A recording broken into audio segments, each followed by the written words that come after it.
그러니까 이 고객이 기절하니까 내가 시키지도 않았는데 앵벌이를 알아서 해갖고 와.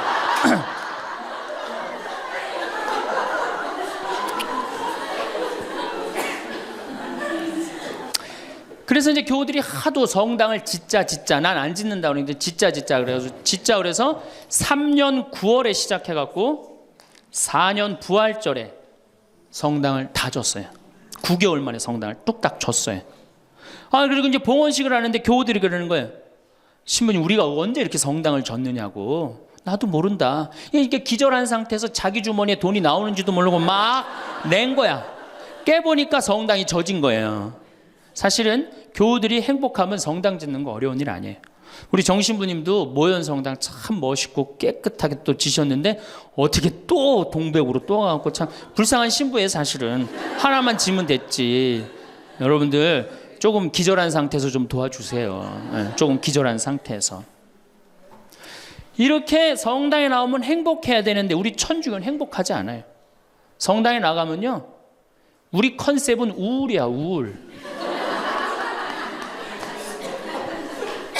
개신교는 컨셉이 뭐예요? 기쁨이에요. 기쁨, 감사, 찬양, 영광, 경배, 알렐루야, 그렇죠? 아멘. 이렇단 말이야, 개신교는. 근데 우리 천주교는 이게 서비스의 정신이 없기 때문에 우울로 돌아갈 수밖에 없어요. 그러니까 우리는 주로 뭐냐면은 봄판공, 가을판공, 십자가의 길, 참회의 절, 양심성찰, 이런 거란 말이야. 그냥 늘 우울해. 나는 우리 교우들 참 불쌍해요. 왜 불쌍하냐면은 일주일 내내 그냥 시어머니 때문에 속이 부글부글 끓었어. 남편 때문에 부글부글 끓었어. 일주일 내내 며느리 때문에 속이 부글부글 끓었어. 그래갖고 성당에 가서 이걸 좀 풀어야 되는데 정말로 이제는 여성이 살기 좋은 세상이 왔어요. 그리고 이 사회의 모든 중요한 결정, 경제적인 뭐 이런 것들도 전부 여성이 결정을 합니다. 그만큼 여성의 역할이 중요해졌죠. 또 21세기는 노인의 시대예요. 이젠 정말로 노인이야말로 늙어서 죽음을 기다리는 세대가 아니고 이 사회에 아주 중요한, 그리고 여러분들이 곧 닥칠 그러한 시대입니다. 이 여성과 노인은 지금까지 한 번도 행복한 대접을 못 받았어요. 사실은 여성이 이제까지 사람 대접 받은 적 있어요? 지난 2000년 동안? 없죠? 요즘 들어서 여러분들 이렇게 관광버스 타고 나오고 이렇게 강의 듣고, 이 시간 남편들은 뭐예요? 돈 벌러 가잖아, 이 시간에. 요즘은 뭐 노는 시기라 좀 놀지 모르지만 노인들. 그리고 21세기는 무슨 시대냐? 서비스의 시대. 이제 이 얘기를 지금부터 여러분들하고 나누도록 하겠습니다. 자, 이 현대교회의 물론 모든 우리 교회의 화두는 뭐냐? 선교예요, 선교. 그렇죠? 네. 하늘나라를 선포하고 선교하는 거예요. 그런데 교황님 때 막 10% 막 선교가 됐는데 지금은 2%로 떨어지더니 이제는 거의 1%대로 선교가 떨어졌어요. 선교가 안 돼요. 성당에 안 나와요, 요즘. 누가 성당에 나와요? 더욱이 이 1%대로 떨어진 상태에서 천주교 교우가 500만이라고 그러는데 미사 참여는 125만 밖에 참여를 안 해요. 그러니까 4분의 1이 성당에 안 나오는 거예요. 여러분들, 우리 집안 식구가 4식구야. 4식구인데 주일날 같이 밥을 먹기로 했는데 한 명만 맨날 와서 밥을 먹어. 그 집 망한 집이에요, 안 망한 집이에요? 망한 집에 우리 천주교가 지금 신부들이 숫자가 없어갖고 교우들 많이 오는 게 그래도 잘 된다고 생각하지만 통계적으로 보면 망한 거예요. 그러면 왜 우리 이 교우들이 아니면은 사람들이 성당을 찾지 않느냐? 이거는 2만 달러가 넘어선 시대에는 이게 서비스를 원합니다. 대접받기를 원해. 2만 달러가. 이게 우리가 뭐 1000달러, 2000달러 땐 성당에서 신부님 막 혼내고 소리 질러도 어떻게 해요? 다 참고 살았어요. 왜? 내가 지질이 못 살고 있는데 여기 성당 가서 욕 좀 먹는다고 어때? 근데 지금은 내가 그랜저를 타고 다니고 아파트 지금 동백지구 그 좋은 데에 거기 아파트를 내가 지금 살고 있는데 성당 가서 신부가 막 욕하고 소리 지른다고 거기 참고 나올 것 같아요? 안 나갑니다. 바로 옆 성당 운전하고 가요. 옛날엔 죽고 나서 하나 어딜 들어갔어? 거길 간 거예요. 근데 이제는 시대가 틀려졌어요. 여러분들은 사실은 하늘나라를 사신 고객이야. 예수님이 이 세상에 오셔서 뭐 팔고 가셨어요? 하늘나라 팔고 가셨어요. 로리베리 존슨이라고 최고 경영자 CEO라는 책을 쓴 미국의 경영 컨설턴트가 쓴 책인데, 예수님은 하늘나라를 팔고 가셨다는 거예요. 저도 맞는 것 같아요. 여러분들은 하늘나라를 사신 고객이야, 고객. 근데 고객 경영의 가장 기본은 뭐야?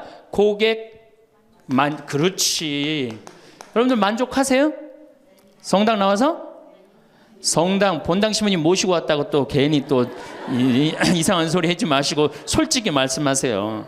사실 성당 나와서 만족하는 교우들 거의 없어요. 내가 지금 한 수백 성당 강의를 다녀봤는데 만족하지 않아요.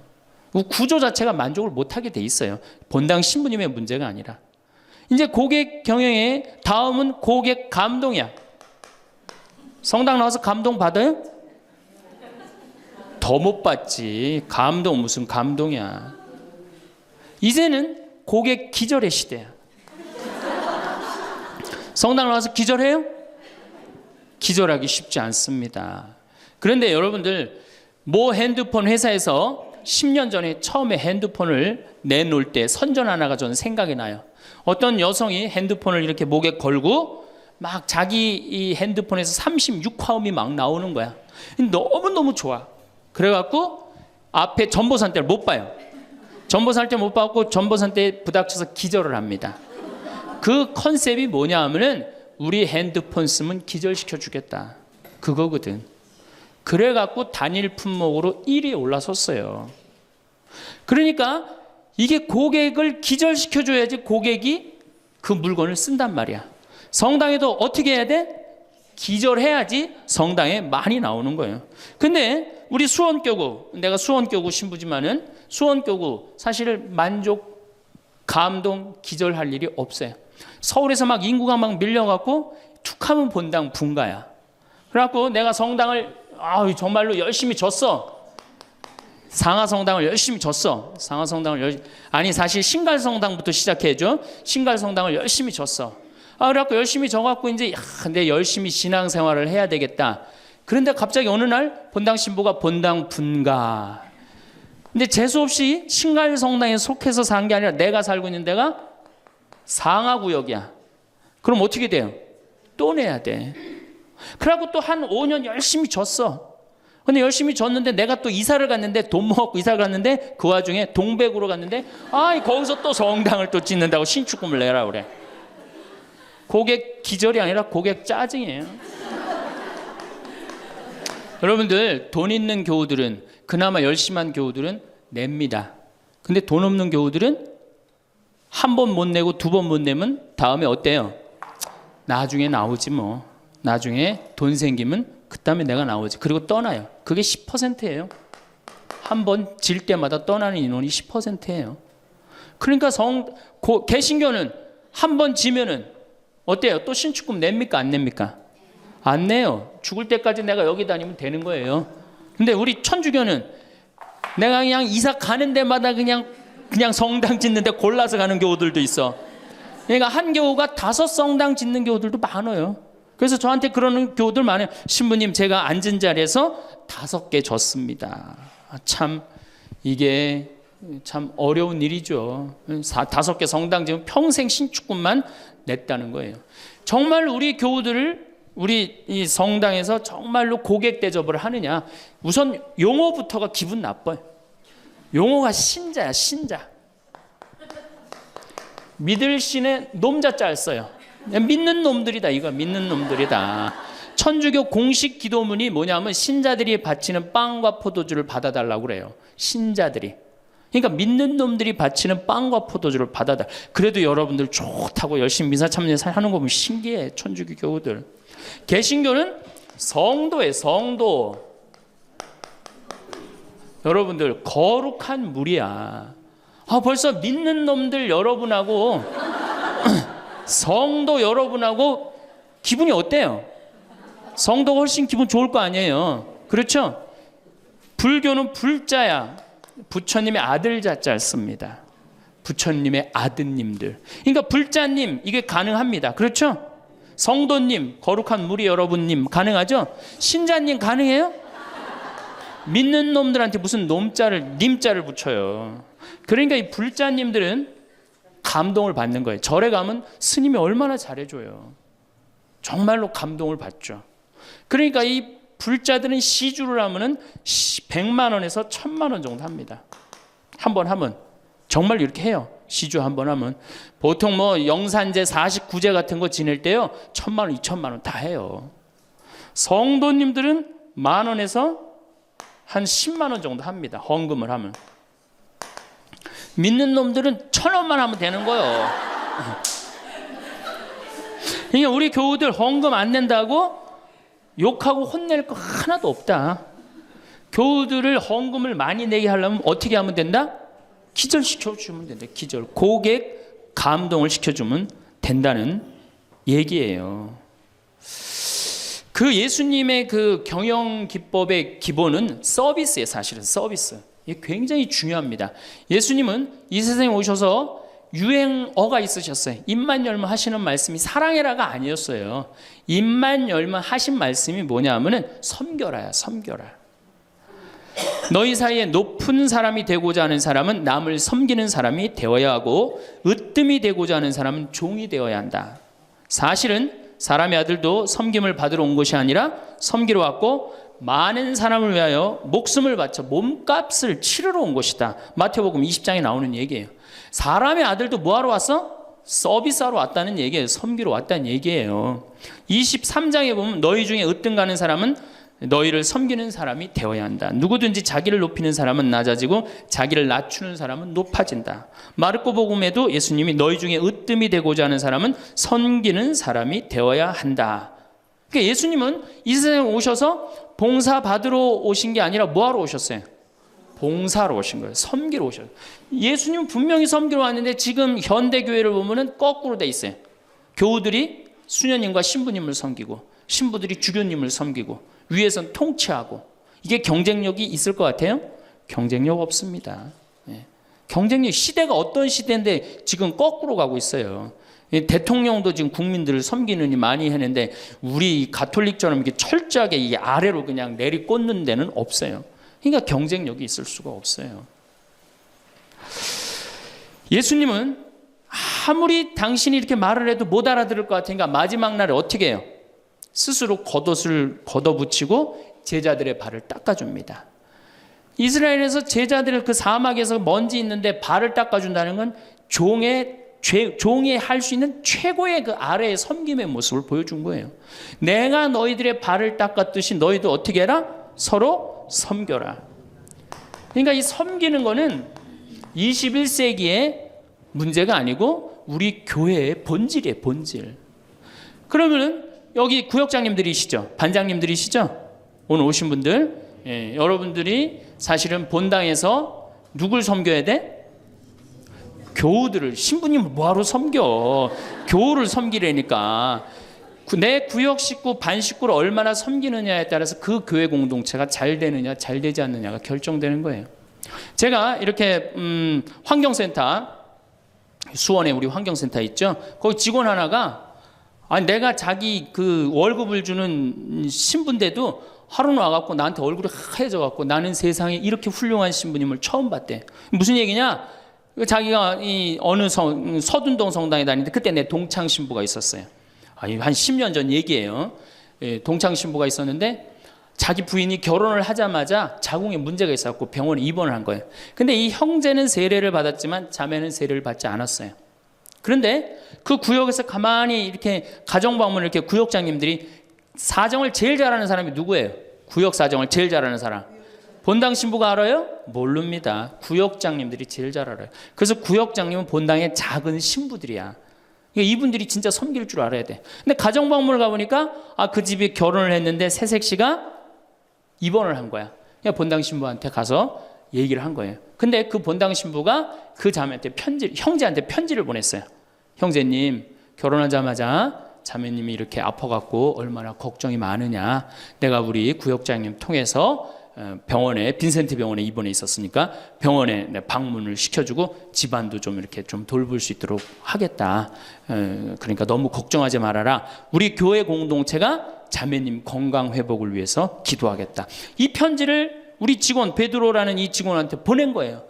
아니 안 그래도 마누라도 아프고 막 결혼을 막 했는데 마음이 막 울적한데 그것도 본당 신부님이 편지를 보내갖고 위로를 해주니 이 고객이 감동 받겠어 안 받겠어요?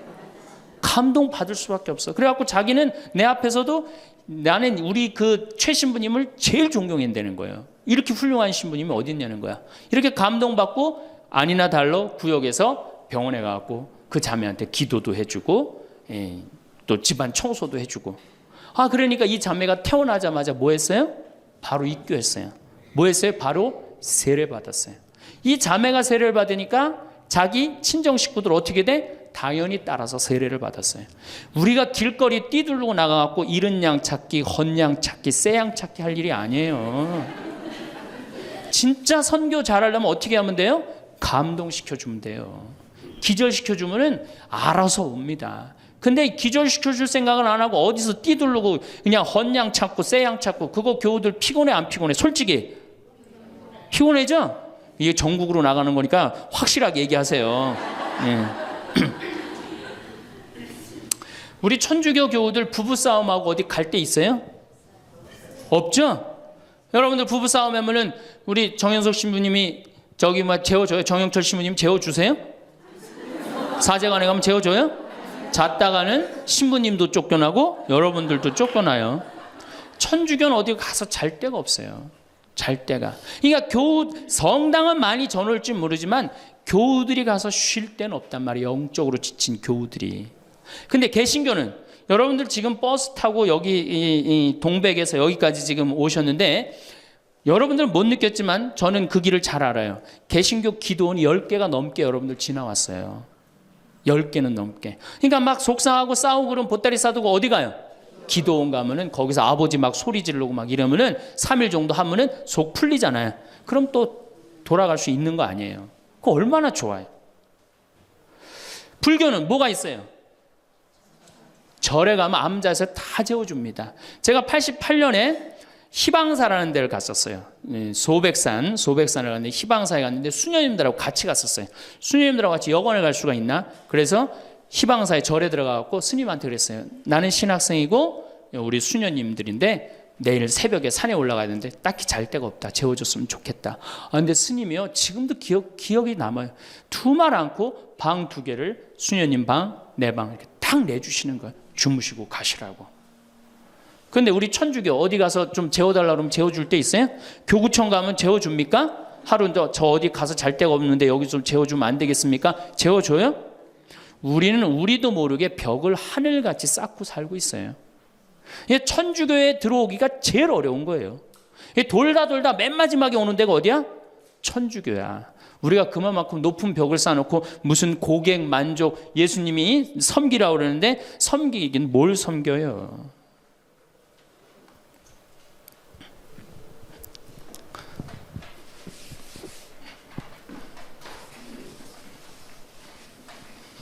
제가 그 2000년에 우리 정신부님이랑 나랑 똑같이 2000년에 정신부님 모현성당에 발령을 받았고 저는 능평성당에 발령을 받았어요. 근데 정신부님 처지나 내 처지나 똑같았어요. 아무것도 없었어요. 정말로. 모본당에서 분가금으로 딱 3천만 원을 받았어요. 근데 성당 하나 지려면 보통 27억, 30억 정도 되잖아요. 2000년이면 IMF 딱 터지고 다 망한 상태예요. 그냥 완전히 망한 상태가 2000년이에요. 본당에 가보니까 성당이 어떻게 되어 있느냐면 지붕은 천막이야. 파란 천막으로 되어 있는 거야. 그 다음에 벽은 컨테이너예요. 컨테이너. 바닥을 보니까 맨 흙이야. 성당 바닥이. 막 여기서 막 원추리가 피는 거예요. 붓꽃도 피고 성당 바닥에서. 그런데 교우들은 보니까 600명이야.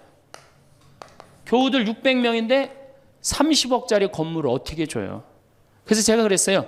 요한복음 3장에 뭐라고 그랬냐면은 예수님이 46년 만에 지은 성전을 허물라고 그랬다. 며칠 만에 짓겠다고? 3일 만에 짓겠다고. 예수님이 원했던 게 건물이냐 사람이냐? 그땐 교우들이 사람이래요. 그러면은 건물 짓는 건 중요한 게 아니다. 여러분들이 행복하면 그게 성전이다. 그리고 세계 어디에서도 성당 바닥에서 붓꽃도 피고 원추리도 피는 성당이 어딨냐. 이 최고 아름다운 성전이다. 난 성당 안 질 테니까 여러분들 그렇게 알아라. 근데 이 착한 교우들이 자꾸 신축금을 내는 거예요. 내지 말라고 그래. 안 짓는다는데 부담스럽게. 그래서 제가 두 번째 한번 또 공식적으로 얘기를 했어요. 난 성당 안 짓는다고 그랬다. 왜 자꾸 내냐. 여러분들이 내면 내는 여러분들은 정말로 신앙이 좋아갖고 내지만 못 내는 교우들 미안해서 못 나오니까 내지 말아라. 그때 이제 교우들이 헷갈리는 거. 저게 진짜 내라는 건지 내지 말라는 건지 저게. 에?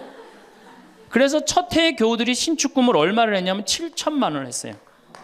저는 굉장히 많이 했다고 생각해요. 굉장히. 첫 해에 600명 교우들이. 대신 이게 고객 사목 목표가 고객 기절이었기 때문에 이제 교우들한테 부활 때 성탄 때 선물 많이 줬어요. 왜냐하면 내긴 내는데 나오는 게 없잖아. 옛날에는 뭐 밀가루도 주고 그랬대는데 그 한 3, 40년 사이에 천주교에서 아무것도 안 나가요. 버릇 나빠진다고 교우들. 네. 그 대신 저는 제가 비누 공장 하니까 비누도 선물하고 내 동창이 우리밀 그거 운동하는 신부가 있으니까 그거 한 박스씩 다 하고 한 해는 성탄 때 너무 기분이 좋은 거예요. 그래서 오리농 쌀을 4kg짜리 한 가마를 집집이 다 선물을 했어요. 예수님 태어났으니까 태어난 날 밥 줘 먹으라고. 교우들이 막 성당은 막 지붕은 천막이고 막 여기 막 원추리도 피고 그러는데 맨날 선물 나오지. 성탄 때 밥 해 먹으라고 쌀을 선물로 주니까 교우들이 너무너무 막 전화를 하고 난리가 났어요. 신부님 너무너무 고맙다고. 그래서 제가 그렇게 고마웠냐 그랬더니 너무 고마웠대. 그럼 그 고마운 마음을 구유예물에 한번 표현해 봐라. 제가 이제 그랬어요. 그랬더니 교우들이 구유예물을 했는데 그때는 교우가 1000명이었는데 구유예물이 1700만 원이 나왔어요. 한 집에 7만 원씩 한 거예요. 기적이죠. 깜짝 놀랐어요. 저도 놀래고 교우들도 놀래고. 그래서 그 돈을 어떻게 했느냐? 아프리카에 다 보내버렸어요. 왜? 가난한 예수님 건데 성당 짓는데 안 짓는데 성당 짓는 기금을 한다는 게 그렇잖아요. 아프리카에 다 보내버렸어요. 교우들이 행복한 거예요. 어쨌든 성당은 없어도. 그리고 제가 이제 그 봄에 가을에 이제 할머니 할아버지들을 모시고 꼭 여기 생태마을에 모시고 왔어요. 모시고 와갖고 어떻게 주일학교들은 캠프 안 데려가도 할머니 할아버지는 2박 3일씩 내가 모시고 왔어요. 진짜 중요한 교회에서 중요한 세대는 할머니 할아버지예요. 미사 다 채우는 사람들이 누구예요? 할머니 할아버지 제일 중요해. 그리고 죽지도 않기 때문에 계속 중요한 세대로 남아 있어요. 계속 중요한 세대로. 그래서 이제 할머니 할아버지들을 모시고 와서 5월달 지금부터 이제 취나물 납니다. 고사리 납니다. 그럼 내가 뜯어갖고 같이 밤에 여기 모닥불 펴놓고 며칠 전에도 만수 일동 노인대학에 와서 모닥불 펴놓고 근사하게 놀고 갔어요.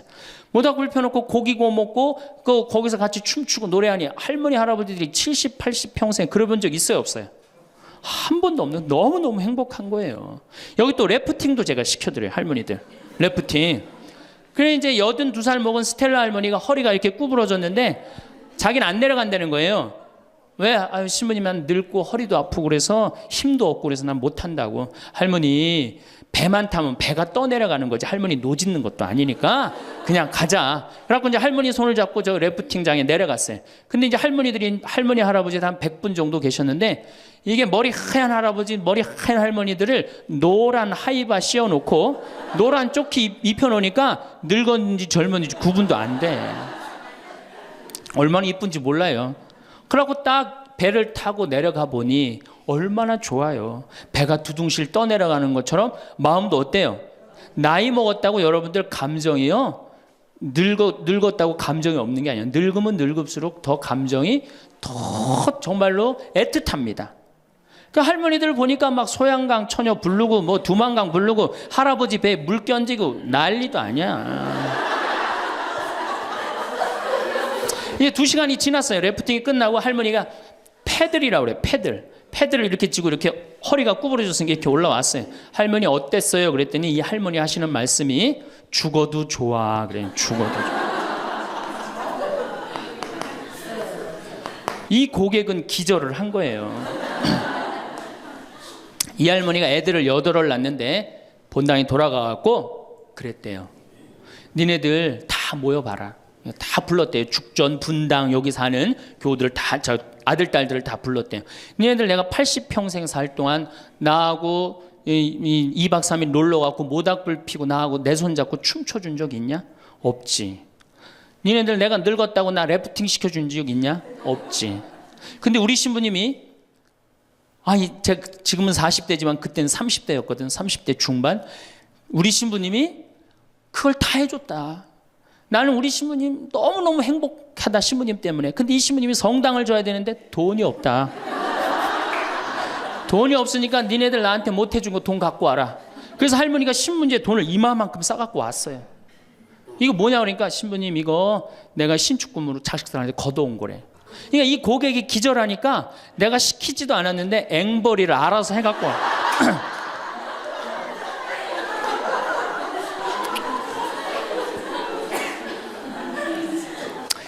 그래서 이제 교우들이 하도 성당을 짓자 난 안 짓는다 그러는데 짓자 그래서 3년 9월에 시작해갖고 4년 부활절에 성당을 다 줬어요.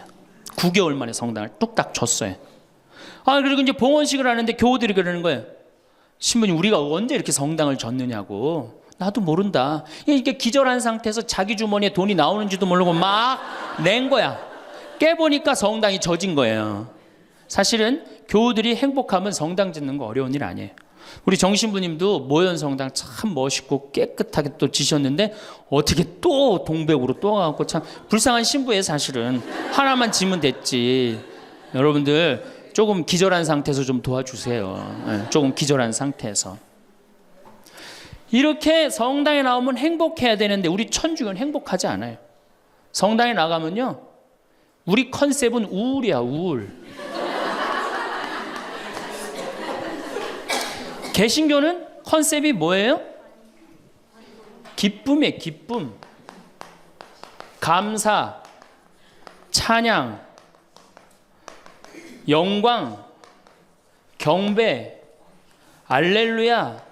그렇죠? 아멘. 이렇단 말이야 개신교는. 근데 우리 천주교는 이게 서비스의 정신이 없기 때문에 우울로 돌아갈 수밖에 없어요. 그러니까 우리는 주로 뭐냐면은 봄판공, 가을판공, 십자가의 길, 참회의 절, 양심성찰 이런 거란 말이야. 그냥 헐 우울해. 나는 우리 교우들 참 불쌍해요. 왜 불쌍하냐면은 일주일 내내 그냥 시어머니 때문에 속이 부글부글 끓었어. 남편 때문에 부글부글 끓었어.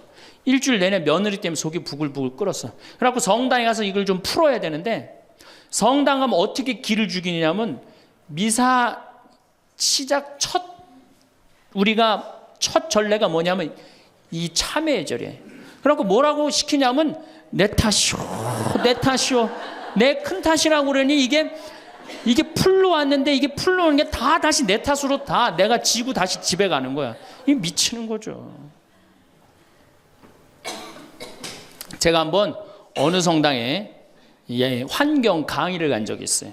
환경 강의를 갔는데 고해성사를 미사 전에 이제 주로 들어갔는데 고해성사 앞에 그 고해소 앞에 양심성찰 그 항목을 쭉 적어놨는데 거의 100가지를 적어놨더라고. 뭐 주일미사 빠진 거, 뭐 교무금 떼어먹은 거, 뭐 술집에 간 거 막 100가지 써놨어요. 보니까 내가 이렇게 들어가면서 야 저거 보고 있는 사람들 정말 우울하겠구나 그런 생각이 들었어요. 아니나 달라 한 형제가 딱 들어오더니 숨을 팍 쉬더니 신부님 내가 3년 만에 성당에 왔는데 저거 앞에 보니까 안 걸리는 게 없다. 그중에 특별히 6번, 27번, 65번이 걸린다는 거예요. 이놈 100가지 중에 그걸 내가 어떻게 알아. 6번이 무슨 죄인지. 그래서 내가 보석으로 2번, 6번, 8번 하라고 그랬어요.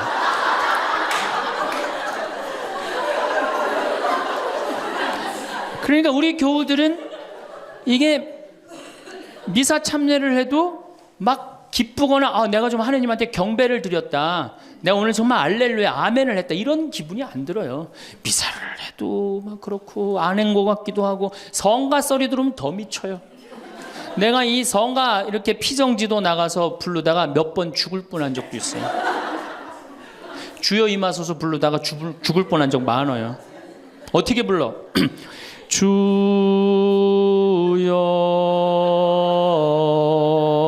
임하소서 이마. 언제 숨 쉬어야 돼 이거? 이러니 죽는 거지. 이러니까 죽는 거지. 여러분들 개신교 이거 4분의 3박자로 불러요. 개신교. 주여 임하소서 내 마음에 암흑에 헤매는 한 마리 양을 태양과 같으신 사랑에 얼마나 좋아. 근데 우리는 이거를 어떻게 부르냐면 청승을 떨면서 불러. 청승. 태양과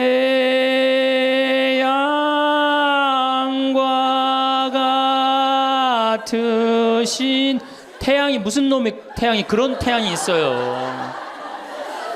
그래서 성강을 하면 힘들어. 막 기쁜 게 아니라. 그렇지 않아요? 난 대림절에 제일 부르기 싫은 노래가 구세주 빨리 오사야. 그 노래 미칩니다. 그게 빨리 오라는 거예요? 오지 말라는 거지.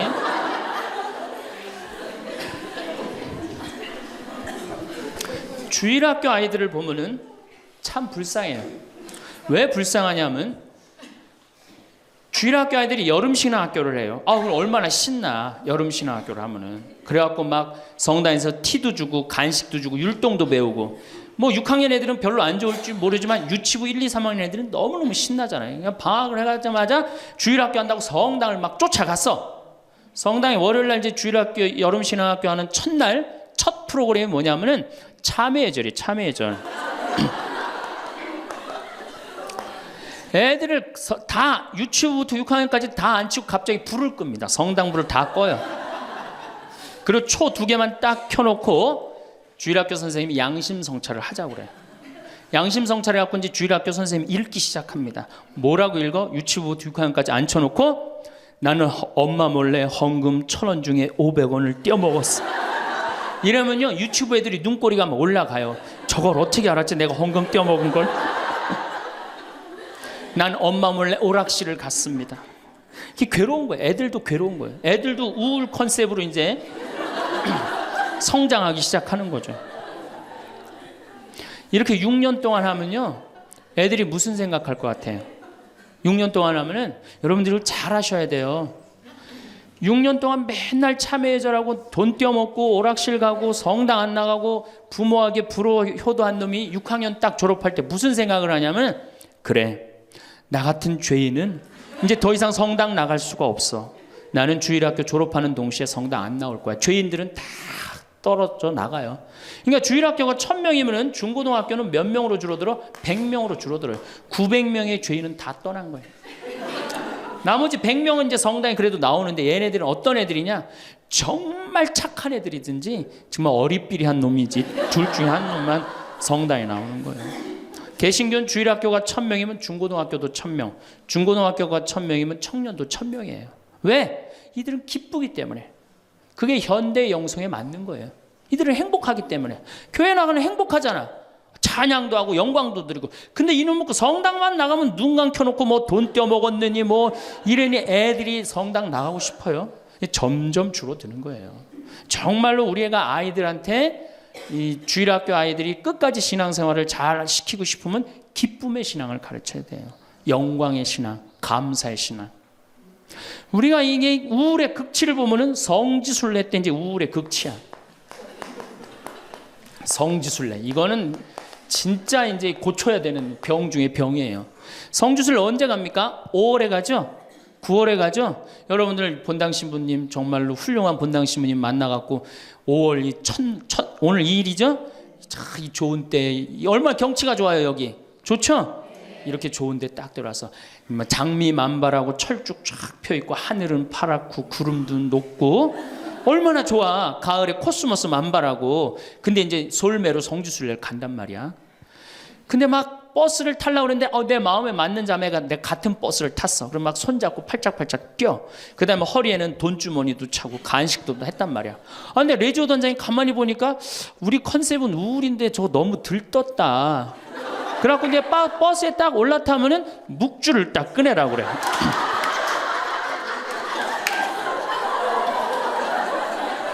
묵주를 꺼내라고 꼭 고통의 신비를 꼭 해요. 그리고 난 다음에 뭐 예수님 뭐 피땀 흘리심을 묵상합시다. 뭐 가시관 쓰심을 묵상합시다. 뭐 두들겨 맞으심을 묵상합시다. 십자가에 올라가심을 묵상합시다. 내려오심을 묵상합시다. 이걸 오단하고 나면요.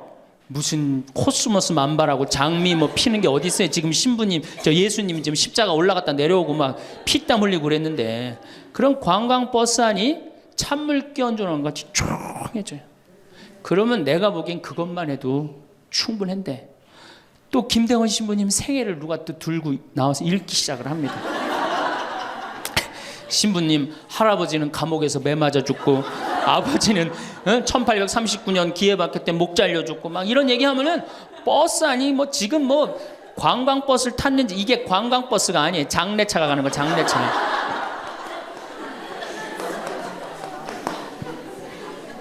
그래갖고 신부님이 1836년에 여러분들 신부님 1836년에 떠나서요 마카오에 1837년 6월에 도착하세요. 6개월 동안을 걸어서 간 거예요. 기가 막히죠? 그런데 신부님 유학 중에 신부님 1836년에 떠났으니까 아버지가 39년에 죽어요. 순교를 하세요. 그러니까 유학 중에 아버지가 죽은 거야. 얼마나 이게 그 어린 그 신학생한테 마음이 아프겠어요. 참 기가 막히죠. 그럼에도 불구하고 조선교회를 위해서 견디죠. 그런데 또 중간에 최 프란치스코라고 동료 신학생이 죽어요. 우리 신부들한텐 동기가 죽는 건 형제가 죽는 거하고 똑같은 거예요. 그게 얼마나 또 마음이 아파. 그래서 45년에 조선에 돌아와 보니 세례를 받았나 성사를 받았나 교우들이 정말 신부님 생각이 기가 막히냐. 그땐 부제님이었는데.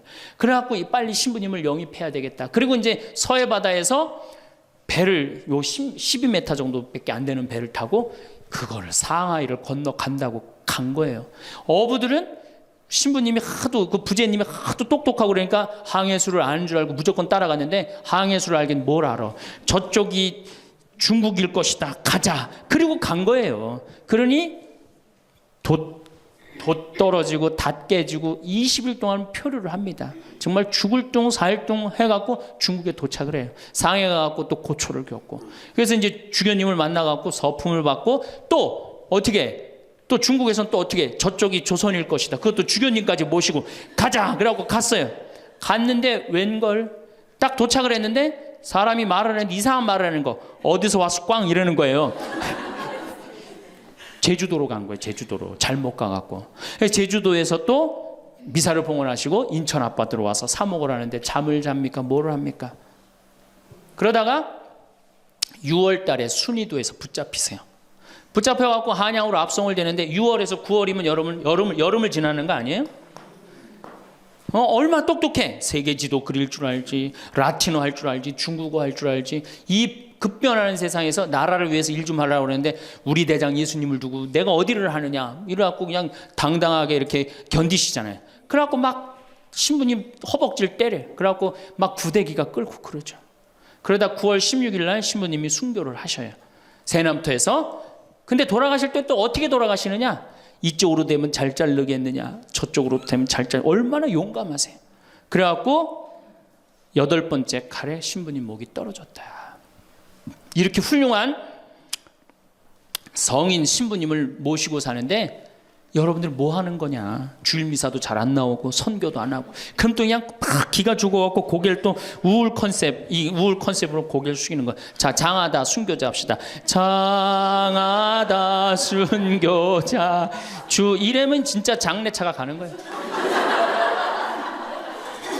그래갖고 이제 성지에 도착을 하면은 시키지 않았는데도 십자가의 길 알아서 해요.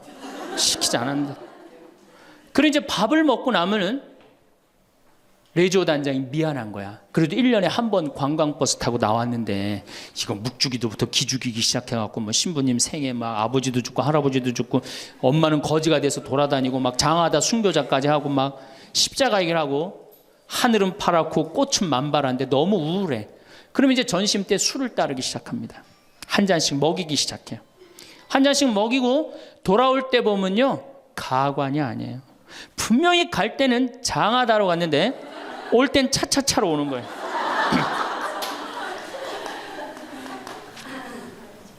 제가 보자 신부 때 그때는 92, 3년도니까 대단했었어요. 지금은 많이 사고 때문에 못 일어나게 했죠. 그때는요 관광버스 그 사이에 나와갖고 춤 엄청나게 췄어요. 이게 내가 거긴 굉장히 큰 성당인데 7개 꾸리아였어. 여성 꾸리아가 4개나 있었어요. 성주순례를 가고 싶은데 젊은 보좌 신부랑 가고 싶은 거예요. 나한테 한 달을 졸르는 거 가자고. 난 가기 싫다. 왜 가기 싫으냐 그랬더니 거기 가면은 갈 땐 거룩한데 올 때는 너무 정신 없어서 난 가기 싫다. 그래도 우리 단장들이 막아줄 테니까 신부님 갑시다. 그래서 제가 그럼 갑시다 하고 갔는데 갈 땐 역시 거룩하게 가더라고요. 근데 그 성당은 여러분들처럼 굉장히 젊은 성당이야. 이 젊은 아줌마들이 많았어요. 내리자마자 술을 소주에 박스로 그냥 먹는 거예요. 근데 딱 버스에 올라타자마자 복도에 나와서 춤추기 시작. 근데 저는 이해가 돼요. 1년 내내 우울했는데 딱 하루 스트레스 풀 수 있는 유일한 기회는 언제야? 성주순례 돌아오는 길. 한국 천주교 공인 다 똑같아요. 모든 성당이 다 똑같아요. 갈 땐 거룩하고 올 땐 난장판이에요. 막 춤을 추다가 자기네들끼리 춤추니까 재미없잖아. 보좌 신부하고 같이 추고 싶은데 맨 앞에 보좌 신부는 앉아있는데 이 단장님들이 막았는데 제가 어쩔 수 없이 끌려 나갔어요. 신부님 우리하고 좀 오늘만은 같이 좀 놀아달라고. 그래서 저는 춤출 줄 몰라요. 신부님 걱정하지 말라고. 우리가 다 알아서 한다고. 어떻게 알아서 해? 내 손을 붙잡더니 그래갖고 이제 한 5분 정도 쳐갖고 이제 예의를 갖췄겠다 싶어갖고 이제 좀 들어가겠습니다. 그랬더니 이 자매님들이 힘이 얼마나 좋은지 내 양복 뒷덜미를 딱 잡더니 가긴 어딜 가느냐고. 오늘만은 안 된다고. 우리하고 오늘만은 신부님 우리하고 함께 놀아줘야 된다고. 그럼 막 추는 거예요. 뒤에 있는 아줌마들이 뭐라 그래? 야 니네들만 신부님 데리고 놀지 말고 뒤로 좀 보내 이러냐. 그러면 이제 이때부터는 이제 이 아줌마가 한번 품에 안고 추고 저 아줌마가 한번 품에 안고 추고 들어가지도 못하고 제발 나 좀 들여. 그때 보좌 신부니 지금이야 이제 막 인상 쓰고 승질 부리면 되지만 그때는 그게 됩니까? 막 보좌 신부 때 통제가 안 돼요. 그런데 성당 도착 2km 전에 기적이 일어납니다. 갑자기 누가 마이크를 붙잡더니 하늘에 계신 우리 아버지 이러면요 다 자기 자리로 뛰어들어가요. 알아서. 나는 하늘에 계신 우리 아버지가 그렇게 전능한지 그때 딱 알아봐요. 하늘에 계신 우리 아버지 굉장히 전능하세요. 그래갖고 이제 은총이 가득하신 마리아를 하면은 이게 머리를 다듬습니다. 이제 은총이 가득한. 그리고 이제 영광이를 해요. 영광이 하면 이제 우울해지는 거예요. 그리고 사회자가 한마디 합니다. 우리 이제 본당에 돌아가서 열심히 살자고. 그럼 다 우울하게 집에 가는 거예요. 왜 신앙생활하면서 왜 우울해야 되느냐? 왜 내가 하느님을 믿으면서 정말로 자랑스럽고 당당하고 행복하지 않느냐? 문제가 많습니다. 예수님은 굉장히 축제를 좋아하셨어요. 예수님은 여러분들 예수님 태어날 때 어떻게 태어나셨어요? 태어날 때부터 범상치 않게 태어났죠? 어떻게 태어났어요? 쇼를 하면서 태어났잖아요. 우주 쇼를 하면서. 그리고 예수님은 항상 뭐라고 그러셨느냐면 하늘나라를 잔치에 비유하기를 좋아하셨어요. 잔치 참 좋아하셨어요. 잔치 좋아하셨잖아요. 잔치. 그리고 당신은 항상 어디에 비유하기를 좋아하셨어요? 신랑에 비유하기를 좋아하셨어요. 이거 기쁨이에요, 우울이에요? 기쁨이죠. 그리고 예수님 부활하고 난 다음에 제자들 막 물고기 다 잡았을 때 어떻게 해줬어? 물고기 바베큐로 준비를 해줘갖고 와서 먹어라. 먹는 거 굉장히 중요하게 여기신 분이 예수님. 먹는 거. 예수님 바리사이나 사두가이가 예수님 보고 욕할 때 뭐라 그래? 저 사람 맨날 먹고 마신다. 맨날 먹고 마신다. 예수님은 먹고 마시는 거 무지 좋아해요. 그래서 첫 기적을 뭘로 하셔요? 가나의 혼인잔치로 하는데 뭘로 만들어? 술을 많게 하는 기적을 하잖아요. 그러니까 술로 당신의 구원 사업을 시작하신 분이에요. 예수님은 술로 시작해서 술로 끝내십니다. 어떻게? 최후의 만찬 때 술 3잔 마시고 성찬절례 제정하신 거예요. 얼마나 우리의 인간의 삶을 축복하셨어요. 그런데 2000년 동안 그리고 예수님 뭐라 그랬어요? 행복. 구약 시대는요 전부 하지 말아요. 뭐 하지 마라, 달린 짐승 먹지 말아라, 뭐 하지 말아라, 뭐 하지 말아라, 주일 안식일 날 뭐 하지 말아라, 맨 하지 말아잖아. 근데 신약 시대 와갖고 예수님이 입을 열어 하신 첫 마디가 뭐냐면은 첫 설교, 첫 강론. 이게 굉장히 중요합니다. 첫 강론이 마태복음 5장부터 8장까지에 있는 산상설교예요. 그 산상설교의 첫 강론이 뭐냐면 진복 8단이에요. 예수님이 입을 열어갖고 하신 거는 하지 마라가 아니라 해라야, 해라. 어떻게 해라? 행복하여라 마음이 가난한 사람들, 행복하여라 마음이 온유한 사람들, 행복하여라 마음이 깨끗한 사람들, 행복하여라 슬퍼하는 사람들. 그러니까 예수님이 우리한테 원했던 건 뭐야? 행복하기를 원한 거예요. 행복하기를. 5장 8절에 뭐라고 그러시냐면 너희는 기뻐하고 즐거워하라. 하늘에 받을 상이 크다. 우리 보고 기뻐하고 즐거워하라고 그랬는데 2000년이 지나서 와서 보니까 기뻐하고 즐거워하는 건 온데간데 없고 우울만 남아있어. 이거 문제가 있는 거죠. 그리고 7장에 뭐라고 그러셔요? 너희들 걱정하지 말아라. 내일 걱정은 누구한테 맡겨라? 내일한테 맡기고 오늘 한 일로 오늘 충분하다. 이렇게 예수님이 우리한테 행복한 걸 가르쳐 줬는데 우리는 행복은 온데간데 없고 우울한 것만 남아갖고. 그러니까 우울하니까 우리 천주교 교우들은요 하늘을 향하지 않습니다. 어딜 향해요? 땅바닥을 향해. 땅바닥을 향하다 보니까 못 받은 것만 생각나는 거야. 그러니까 우리가 받은 게 999가지인데 하느님한테 그거 감사. 여러분들 이 아름다운 자연 공짜로 보는 거 감사해 안 감사해? 공기 공짜로 마시는 거 감사해 안 감사해? 하느님이 빈님 공짜로 내려주시는 거 감사해 안 감사해? 북한에서 안 태어나고 남한에서 태어난 거 감사해 안 감사해? 감사하죠? 감사할 게 얼마나 많아. 이 하늘을 봐야지 감사한데 우린 우울하니까 땅바닥만 보는 거야. 그러니까 못 받은 것만 생각나는 거예요. 못 받은 거 더 달라고 하느님 부담스럽게 묵주기도 9일기도 54일기도 해가면서 계속 달라고 그러고. 그냥 우울한 컨셉은 이렇게 영성이 따라갈 수밖에 없어요. 이제 여러분들 감사하십시오. 데살로니가 전서 5장 16절에 뭐라 그래? 항상 감사하시오. 항상 기도하시오. 항상 기뻐하시오. 이것이 우리 주 예수 그리스도를 통하여 드러내신 하느님 아버지의 뜻입니다. 그랬어요. 그러니까 여러분들 정말로 내가 하느님을 믿는다, 내가 천주교 신앙생활을 한다, 그러면은 그거는 굉장히 당당한 거고 감사한 거고 영광스러운 거예요. 근데 우리 자꾸 젖어들어요. 오그라들어. 내가 신학생 때 한번 밥을 먹으면서 일반 음식점에서 성호를 굽고 밥을 먹었어요. 성부와 성자와 성령의 이름으로 아멘하고 밥을 이렇게 기도를 하고 먹었는데 반대편에 앉아있는 형제가 내가 보긴 성당 다니는 형제 같아 보니까. 근데 저 젊은 놈이 성호를 굽고 밥을 먹으니까 굉장히 미안했나 봐요. 그래서 이렇게 보는데 내 눈에 딱 띄었어요. 허벅지에 십자가를 이렇게 긋고 먹더라고요. 우리 신앙이 자꾸 이렇게 오그라드는 거예요. 우리가 하느님께 받은 은혜가 너무 많으면은 하느님께 영광 드리고 그 받은 은혜에 대해서 다른 사람한테 자랑하는데 우리는 그런 영성이 없어요. 못 받은 것만 생각나고. 그러니까 이 감사기도, 찬양기도, 영광기도 드리는 것보다는 간구기도가 훨씬 많아요. 우리가 간구기도를 하다 보면 자꾸 하느님을 의심하게 됩니다. 여러분들 신앙은요 감사드리고 찬양드리다 보면 하느님과 거의 하나가 되는데요, 자꾸 간구기도를 바치면 자꾸 하느님과 갭이 생겨요. 점점 멀어지는 거예요. 그러니까 여러분들이 청원기도를 많이 하면 할수록 어때요? 하느님과 멀어지는 거예요. 그래서 예수님이 뭐라 그랬어요? 너희들 굳이 이 말 저 말 하지 말아라. 하느님 아버지가 다 알아서 해줄 거다. 그 좋은 말씀을 우리가 다 듣고도 우리는 신앙의 본질을 자꾸 어긋나고 있는 거예요. 그래서 여러분들 이제 우울을 내다 버리십시오. 우울을 내다 버리고 정말 행복하게 그렇게 사시고. 오늘도 황창현 신부님의 행복 특강 잘 들으셨나요?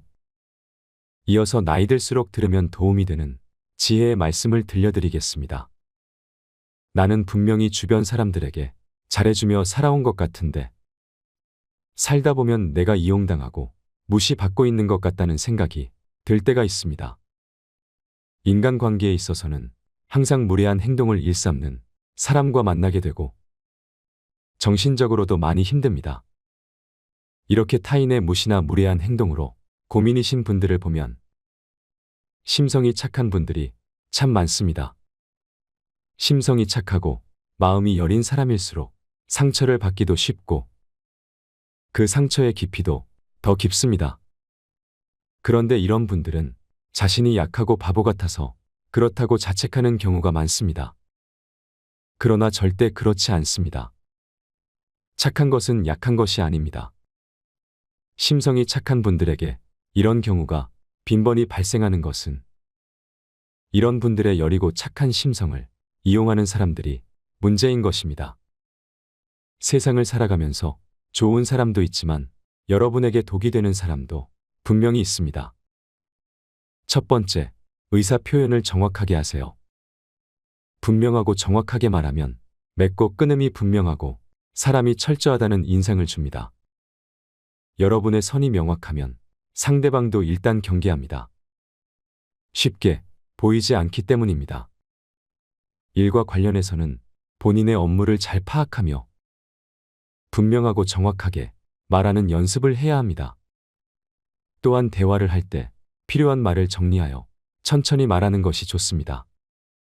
정리하여 말할 줄 아는 사람은 가벼워 보이지 않고 생각의 깊이가 깊어 보입니다. 정확하게 말하는 것은 여러 가지로 해석될 여지를 주지 않습니다. 게다가 빈틈이 없고 단단하다는 인상을 줍니다. 하지만 여유 있고 느긋한 표정과 자세로 말하셔야 합니다. 어색하거나 익숙하지 않을 땐 그것이 말과 행동에 묻어납니다. 쉽지 않더라도 계속 반복하면 여유와 힘이 생깁니다. 처음엔 누구나 어렵습니다. 너무 신경 쓰지 마세요. 처음에는 잘 되지 않고 어렵더라도 분명하고 정확하게 말하는 것은 결국 여러분에게 이득입니다. 그리고 식당에서 주문할 때 원하는 것을 물어보면 아무거나 라고 말하는 분들이 있습니다. 관심이 없을 때는 그럴 수 있지만 자기 주장이 없거나 거절을 힘들어하거나 다른 의견을 내는 것에 어려움을 느끼는 사람 등의 경우 아무거나 라고 표현하는 경우가 많습니다. 이런 경우에는 다른 사람에게 주관이 없고 약하다는 인상을 줍니다. 이러한 사소한 곳에서의 우유부단한 모습이 발단이 되어 무시하는 행동을 불러들이기도 합니다. 거절이 힘들거나 자기 주장이 어려운 분들은 식당에서 주문할 때 아무거나 대신 자신의 의견을 말하는 연습부터 해보세요. 사소한 것이지만 분명 많은 것이 달라질 것입니다. 자기 주장이 있다는 것은 당당하다는 인상을 줍니다. 거절을 표현할 경우에는 더욱 분명하고 정확하게 말해야 합니다. 그리고 정확하게 전달하고 난 뒤에는 감정이 흔들리거나 우유부단하게 결정을 번복하지 마세요. 상대방이 사정하더라도 바꾸지 않는 것이 좋습니다. 사정을 받아준다는 것을 악용하는 사람이 있기 때문입니다. 만약 받아준다면 그때는 해줬는데 지금은 왜 안 되느냐고 하면서 오히려 여러분을 흔들어 놓을 것입니다. 여러분의 호의를 자신의 권리로 여기는 사람과는 조금 거리를 두는 것이 좋습니다. 호의는 여러분의 자유의지로 베푸는 것일 뿐 의무가 아니기 때문에 호의를 베풀지 못하는 이유를 설명할 필요도 없습니다. 항상 의사표현을 명확히 하시고 거절하는 법을 연습하세요. 두 번째, 어떤 일이든 분명하게 짚고 넘어가세요. 상대방이 애매하거나 비꼬는 말을 하는 경우 상대방이 했던 말의 의미를 진지하게 되묻는 것이 좋습니다. 뱉은 말의 뜻을 분명하게 짚고 넘어가는 것은 더 이상 나의 빈틈을 주지 않겠다는 표현입니다. 그러면 상대방은 농담이라거나 비판하는 반응을 보일 수 있습니다. 이럴 때는 당황하지 마시고 그냥 궁금해서요라고 대답하면 됩니다. 세 번째, 무례한 행동에는 반응하세요.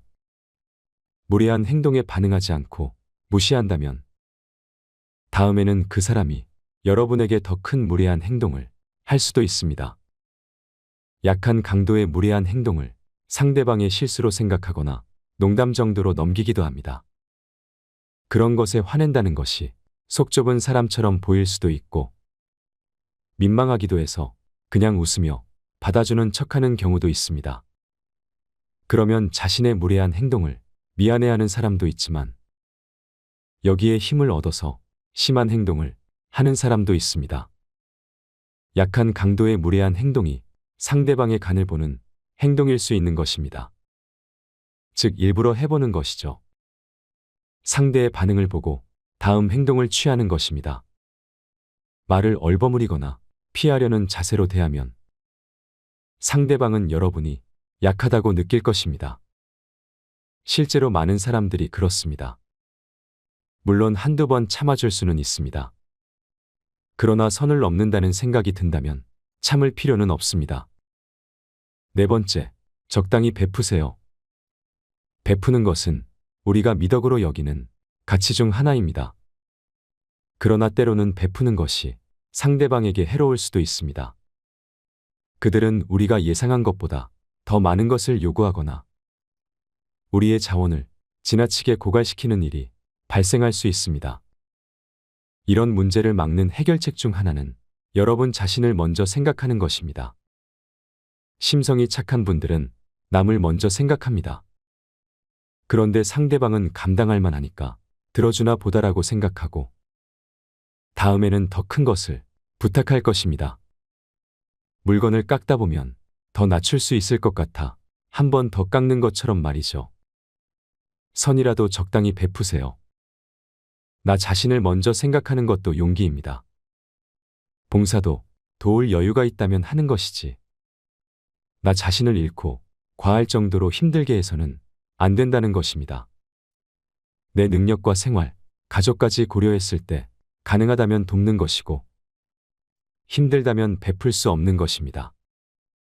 베풀지 않았다고 비난할 이유도 없고 상대방에게 미안해하거나 죄책감을 느낄 필요도 없습니다. 다섯 번째, 나 자신을 되돌아볼 줄 알아야 합니다. 만만하게 보이는 것에 대한 근본적인 해결책을 찾으려면 나 자신을 알아야 합니다. 여러분이 마주하는 문제나 상황을 분석하고 해결책을 찾아내기 위한 노력이 반드시 필요합니다. 여러분 스스로를 당당하게 생각해야 자신감도 생기고 주변 사람들에게 존중받을 수 있습니다. 이렇게 자존감이 높아지면 여러분이 필요한 것을 적극적으로 요구할 줄 알고 거절에 대한 여유도 가질 수 있습니다. 이를 통해 자신의 근본적인 문제를 해결하고 더 건강하고 행복한 삶을 살아갈 수 있습니다. 여섯 번째, 자신의 재능과 잠재력을 키우세요. 우리는 모두 잘 알 수 있는 것이 있고 개개인만의 능력이 있습니다. 이러한 재능과 잠재력을 키우면 자신감을 회복하고 용기를 얻을 수 있습니다. 단점에만 집중하지 말고 장점을 발견하면서 긍정적인 생각을 가지면 자신감도 높아지고 당당해집니다. 더 나아가서 작은 것이라도 새로운 것에 도전하고 여러분이 관심 있는 분야에 대해 꾸준히 공부해 보세요. 도전하는 사람은 활발해지며 성격에도 긍정적인 영향을 줍니다. 또한 활동이 많아지면 시간 관리를 더 잘하게 되고 다양한 경험을 쌓을 수 있습니다. 여러분의 재능과 잠재력을 키우면서 자존감과 자신감을 높이고 스스로 존중받을 수 있는 사람으로 거듭나세요. 그렇게 한다면 만만하지 않은 사람을 넘어서 강한 사람이 되어갈 것입니다. 주위의 소중한 분들에게도 공유해 주시면 좋을 것 같습니다. 한 번 더 들으시면 가슴에 더욱 새겨질 것입니다. 반복 재생합니다. 정말로 이제는 여성이 살기 좋은 세상이 왔어요. 그리고 이 사회의 모든 중요한 결정, 경제적인 이런 것들도 전부 여성이 결정을 합니다. 그만큼 여성의 역할이 중요해졌죠. 또 21세기는 노인의 시대예요. 이젠 정말로 노인이야말로 늙어서 죽음을 기다리는 세대가 아니고 이 사회에 아주 중요한, 그리고 여러분들이 곧 닥칠 그러한 시대입니다. 이 여성과 노인은 지금까지 한 번도 행복한 대접을 못 받았어요. 사실은 여성이 이제까지 사람 대접 받은 적 있어요? 지난 2000년 동안? 없죠? 요즘 들어서 여러분들 이렇게 관광버스 타고 나오고 이렇게 강의 듣고, 이 시간 남편들은 뭐예요? 돈 벌러 가잖아 이 시간에. 요즘은 노는 시기라 좀 놀지 모르지만 노인들. 그리고 21세기는 무슨 시대냐? 서비스의 시대. 이제 이 얘기를 지금부터 여러분들하고 나누도록 하겠습니다. 자, 이 현대교회의 물론 모든 우리 교회의 화두는 뭐냐? 선교예요, 선교. 그렇죠? 네. 하늘나라를 선포하고 선교하는 거예요. 그런데 교황님 때 막 10%막 선교가 됐는데 지금은 2%로 떨어지더니 이제는 거의 1%대로 선교가 떨어졌어요. 선교가 안 돼요. 성당에 안 나와요, 요즘.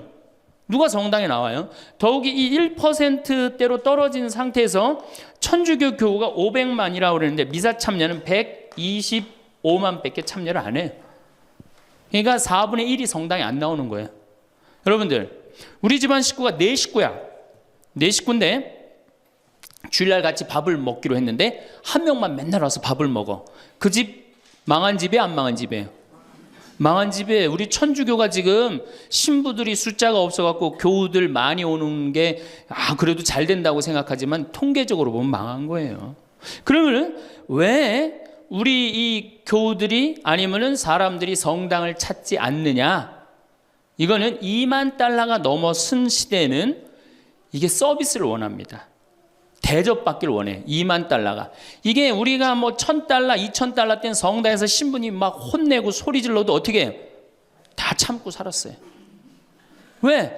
내가 지질이 못 살고 있는데 여 성당 가서 욕 좀 먹는다고 어때? 근데 지금은 내가 그랜저를 타고 다니고 아파트 지금 동백지구 그 좋은 데에 거기 아파트를 내가 지금 살고 있는데 성당 가서 신부가 막 욕하고 소리 지른다고 거기 참고 나올 것 같아요? 안 나갑니다. 바로 옆 성당 운전하고 가요. 옛날엔 죽고 나서 어딜 들어갔어? 거길 간 거예요. 근데 이제는 시대가 틀려졌어요. 여러분들은 사실은 하늘나라를 사신 고객이야. 예수님이 이 세상에 오셔서 뭐 팔고 가셨어요? 하늘나라 팔고 가셨어요. 로리베리 존슨이라고 최고 경영자 CEO라는 책을 쓴 미국의 경영 컨설턴트가 쓴 책인데 예수님은 하늘나라를 팔고 가셨다는 거예요. 저도 맞는 것 같아요. 여러분들은 하늘나라를 사신 고객이야, 고객. 근데 고객 경영의 가장 기본은 뭐야? 그렇지. 여러분들 만족하세요? 성당 나와서? 성당 본당 신부님 모시고 왔다고 또 괜히 또 이상한 소리 하지 마시고 솔직히 말씀하세요. 사실 성당 나와서 만족하는 교우들 거의 없어요. 내가 뭐 지금 한 수백 성당 강의를 다녀봤는데 만족하지 않아요. 구조 자체가 만족을 못하게 돼 있어요. 본당 신부님의 문제가 아니라. 이제 고객 경영의 다음은 고객 감동이야. 성당 나와서 감동 받아요? 더 못 받지. 감동 무슨 감동이야. 이제는 고객 기절의 시대야. 성당 나와서 기절해요? 기절하기 쉽지 않습니다. 그런데 여러분들 모 핸드폰 회사에서 10년 전에 처음에 핸드폰을 내놓을 때 선전 하나가 저는 생각이 나요. 어떤 여성이 핸드폰을 이렇게 목에 걸고 막 자기 이 핸드폰에서 36화음이 막 나오는 거야. 너무너무 좋아. 그래갖고 앞에 전보산 때를 못 봐요. 전보산 때 못 받고 전보산 때 부닥쳐서 기절을 합니다. 그 컨셉이 뭐냐 하면은 우리 핸드폰 쓰면 기절시켜 주겠다. 그거거든. 그래갖고 단일 품목으로 1위에 올라섰어요.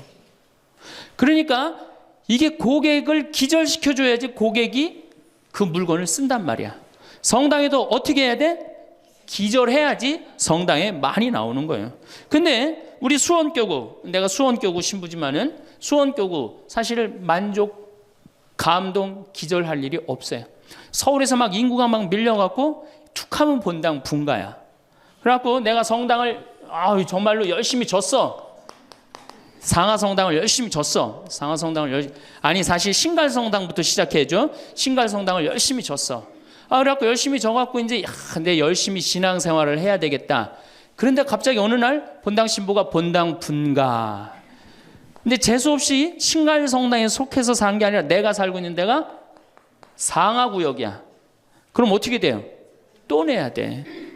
그래갖고 또 한 5년 열심히 줬어. 근데 열심히 줬는데 내가 또 이사를 갔는데 돈 모았고 이사를 갔는데 그 와중에 동백으로 갔는데 거기서 또 성당을 또 짓는다고 신축금을 내라 그래. 고객 기절이 아니라 고객 짜증이에요. 여러분들 돈 있는 교우들은 그나마 열심한 교우들은 냅니다. 근데 돈 없는 교우들은 한 번 못 내고 두 번 못 내면 다음에 어때요? 나중에 나오지 뭐. 나중에 돈 생기면 그다음에 내가 나오지. 그리고 떠나요. 그게 10%예요. 한 번 질 때마다 떠나는 인원이 10%예요. 그러니까 개신교는 한 번 지면은 어때요? 또 신축금 냅니까? 안 냅니까? 안 내요. 죽을 때까지 내가 여기 다니면 되는 거예요. 근데 우리 천주교는 내가 그냥 이사 가는 데마다 그냥 성당 짓는데 골라서 가는 교우들도 있어. 그러니까 한 교우가 5 성당 짓는 교우들도 많아요. 그래서 저한테 그러는 교우들 많아요. 신부님, 제가 앉은 자리에서 5개 졌습니다. 참 이게 참 어려운 일이죠. 5개 성당 지금 평생 신축금만 냈다는 거예요. 정말 우리 교우들을 우리 이 성당에서 정말로 고객 대접을 하느냐? 우선 용어부터가 기분 나빠요. 용어가 신자야, 신자. 믿을 신의 놈자자 안 써요. 믿는 놈들이다, 이거 믿는 놈들이다. 천주교 공식 기도문이 뭐냐면 신자들이 바치는 빵과 포도주를 받아달라고 그래요. 신자들이. 그러니까 믿는 놈들이 바치는 빵과 포도주를 받아달라. 그래도 여러분들 좋다고 열심히 미사 참여하는 거 보면 신기해, 천주교 교우들. 개신교는 성도예요, 성도. 여러분들 거룩한 물이야. 벌써 믿는 놈들 여러분하고 성도 여러분하고 기분이 어때요? 성도가 훨씬 기분 좋을 거 아니에요. 그렇죠? 불교는 불자야. 부처님의 아들 자자를 씁니다. 부처님의 아드님들. 그러니까 불자님 이게 가능합니다. 그렇죠? 성도님, 거룩한 무리 여러분님 가능하죠? 신자님 가능해요? 믿는 놈들한테 무슨 놈자를 님자를 붙여요. 그러니까 이 불자님들은 감동을 받는 거예요. 절에 가면 스님이 얼마나 잘해줘요. 정말로 감동을 받죠. 그러니까 이 불자들은 시주를 하면은 100만 원에서 1000만 원 정도 합니다. 한 번 하면 정말 이렇게 해요. 시주 한 번 하면 보통 뭐 영산제 49제 같은 거 지낼 때요 1000만 원, 2000만 원 다 해요. 성도님들은 10,000 원에서 한 10만 원 정도 합니다. 헌금을 하면. 믿는 놈들은 1,000원만 하면 되는 거예요. 그러니까 우리 교우들 헌금 안 낸다고 욕하고 혼낼 거 하나도 없다. 교우들을 헌금을 많이 내게 하려면 어떻게 하면 된다? 기절시켜주면 된다. 기절. 고객 감동을 시켜주면 된다는 얘기예요. 그 예수님의 그 경영 기법의 기본은 서비스예요. 사실은 서비스. 이게 굉장히 중요합니다. 예수님은 이 세상에 오셔서 유행어가 있으셨어요. 입만 열면 하시는 말씀이 사랑해라가 아니었어요. 입만 열면 하신 말씀이 뭐냐 하면은 섬겨라야, 섬겨라. 너희 사이에 높은 사람이 되고자 하는 사람은 남을 섬기는 사람이 되어야 하고 으뜸이 되고자 하는 사람은 종이 되어야 한다. 사실은 사람의 아들도 섬김을 받으러 온 것이 아니라 섬기러 왔고 많은 사람을 위하여 목숨을 바쳐 몸값을 치르러 온 것이다. 마태복음 20장에 나오는 얘기예요. 사람의 아들도 뭐하러 왔어? 서비스하러 왔다는 얘기예요. 섬기러 왔다는 얘기예요. 23장에 보면 너희 중에 으뜸 가는 사람은 너희를 섬기는 사람이 되어야 한다. 누구든지 자기를 높이는 사람은 낮아지고 자기를 낮추는 사람은 높아진다. 마르코 복음에도 예수님이 너희 중에 으뜸이 되고자 하는 사람은 섬기는 사람이 되어야 한다. 그러니까 예수님은 이 세상에 오셔서 봉사 받으러 오신 게 아니라 뭐하러 오셨어요? 봉사로 오신 거예요. 섬기러 오셨어요. 예수님은 분명히 섬기러 왔는데 지금 현대교회를 보면은 거꾸로 돼 있어요. 교우들이 수녀님과 신부님을 섬기고 신부들이 주교님을 섬기고 위에선 통치하고 이게 경쟁력이 있을 것 같아요? 경쟁력 없습니다. 경쟁력 시대가 어떤 시대인데 지금 거꾸로 가고 있어요. 대통령도 지금 국민들을 섬기느니 많이 했는데 우리 가톨릭처럼 이렇게 철저하게 이 아래로 그냥 내리꽂는 데는 없어요. 그러니까 경쟁력이 있을 수가 없어요. 예수님은 아무리 당신이 이렇게 말을 해도 못 알아들을 것 같으니까 마지막 날에 어떻게 해요? 스스로 겉옷을 걷어붙이고 제자들의 발을 닦아줍니다. 이스라엘에서 제자들을 그 사막에서 먼지 있는데 발을 닦아준다는 건 종이 할 수 있는 최고의 그 아래의 섬김의 모습을 보여준 거예요. 내가 너희들의 발을 닦았듯이 너희도 어떻게 해라? 서로 섬겨라. 그러니까 이 섬기는 거는 21세기에 문제가 아니고 우리 교회의 본질이에요, 본질. 그러면은 여기 구역장님들이시죠? 반장님들이시죠? 오늘 오신 분들, 예, 여러분들이 사실은 본당에서 누굴 섬겨야 돼? 교우들을, 신부님을 뭐하러 섬겨? 교우를 섬기라니까. 내 구역 식구, 반 식구를 얼마나 섬기느냐에 따라서 그 교회 공동체가 잘 되느냐, 잘 되지 않느냐가 결정되는 거예요. 제가 이렇게 환경센터, 수원에 우리 환경센터 있죠? 거기 직원 하나가 내가 자기 그 월급을 주는 신부인데도 하루 와갖고 나한테 얼굴이 하얘져갖고 나는 세상에 이렇게 훌륭한 신부님을 처음 봤대. 무슨 얘기냐? 자기가 이 어느 서둔동 성당에 다니는데 그때 내 동창 신부가 있었어요. 한 10년 전 얘기예요. 동창 신부가 있었는데 자기 부인이 결혼을 하자마자 자궁에 문제가 있어갖고 병원에 입원을 한 거예요. 근데 이 형제는 세례를 받았지만 자매는 세례를 받지 않았어요. 그런데 그 구역에서 가만히 이렇게 가정방문을 이렇게 구역장님들이 사정을 제일 잘하는 사람이 누구예요? 구역 사정을 제일 잘하는 사람. 본당 신부가 알아요? 모릅니다. 구역장님들이 제일 잘 알아요. 그래서 구역장님은 본당의 작은 신부들이야. 이분들이 진짜 섬길 줄 알아야 돼. 근데 가정방문을 가보니까 그 집이 결혼을 했는데 새색시가 입원을 한 거야. 그냥 본당 신부한테 가서 얘기를 한 거예요. 근데 그 본당 신부가 그 자매한테 형제한테 편지를 보냈어요. 형제님, 결혼하자마자 자매님이 이렇게 아파갖고 얼마나 걱정이 많으냐. 내가 우리 구역장님 통해서 병원에, 빈센트 병원에 입원해 있었으니까 병원에 방문을 시켜주고 집안도 좀 이렇게 좀 돌볼 수 있도록 하겠다. 그러니까 너무 걱정하지 말아라. 우리 교회 공동체가 자매님 건강 회복을 위해서 기도하겠다. 이 편지를 우리 직원 베드로라는 이 직원한테 보낸 거예요. 안 그래도 마누라도 아프고 막 결혼을 막 했는데 마음이 막 울적한데 그것도 본당 신부님이 편지를 보내갖고 위로를 해주니 이 고객이 감동 받겠어, 안 받겠어요? 감동 받을 수밖에 없어. 그래갖고 자기는 내 앞에서도 나는 우리 그 최 신부님을 제일 존경한다는 거예요. 이렇게 훌륭한 신부님이 어디 있냐는 거야. 이렇게 감동받고 아니나 달러 구역에서 병원에 가갖고 그 자매한테 기도도 해주고 또 집안 청소도 해주고. 그러니까 이 자매가 태어나자마자 뭐 했어요? 바로 입교했어요. 뭐 했어요? 바로 세례 받았어요. 이 자매가 세례를 받으니까 자기 친정 식구들 어떻게 돼? 당연히 따라서 세례를 받았어요. 우리가 길거리 뛰들고 나가갖고 잃은 양 찾기, 헌 양 찾기, 새 양 찾기 할 일이 아니에요. 진짜 선교 잘하려면 어떻게 하면 돼요? 감동시켜주면 돼요. 기절시켜주면은 알아서 옵니다. 근데 기절시켜줄 생각은 안 하고 어디서 뛰들고 그냥 헌 양 찾고 새 양 찾고 그거 교우들 피곤해 안 피곤해? 솔직히 피곤해죠? 이게 전국으로 나가는 거니까 확실하게 얘기하세요. 예. 우리 천주교 교우들 부부싸움하고 어디 갈 데 있어요? 없죠? 여러분들 부부싸움 하면은 우리 정현석 신부님이 저기 재워줘요? 정영철 신부님 재워주세요? 사제관에 가면 재워줘요? 잤다가는 신부님도 쫓겨나고 여러분들도 쫓겨나요. 천주교는 어디 가서 잘 데가 없어요.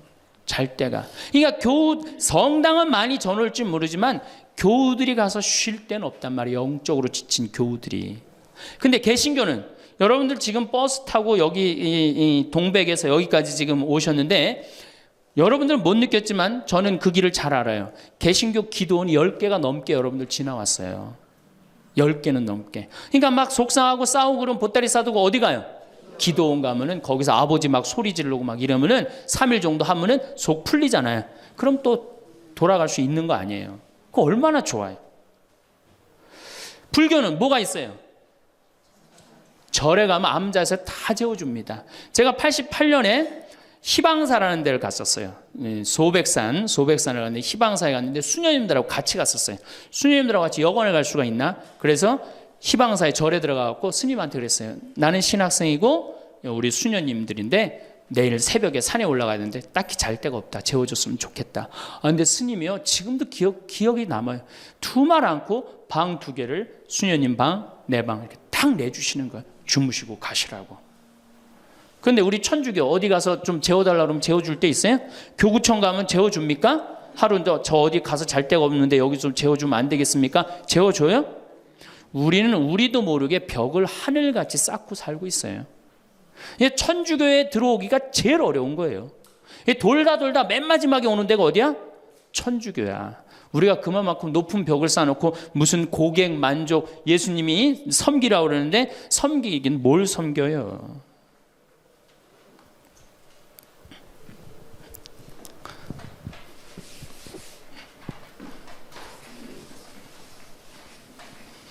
제가 그 2000년에 우리 정신부님이랑 나랑 똑같이 2000년에 정신부님 모현성당에 발령을 받았고 저는 능평성당에 발령을 받았어요.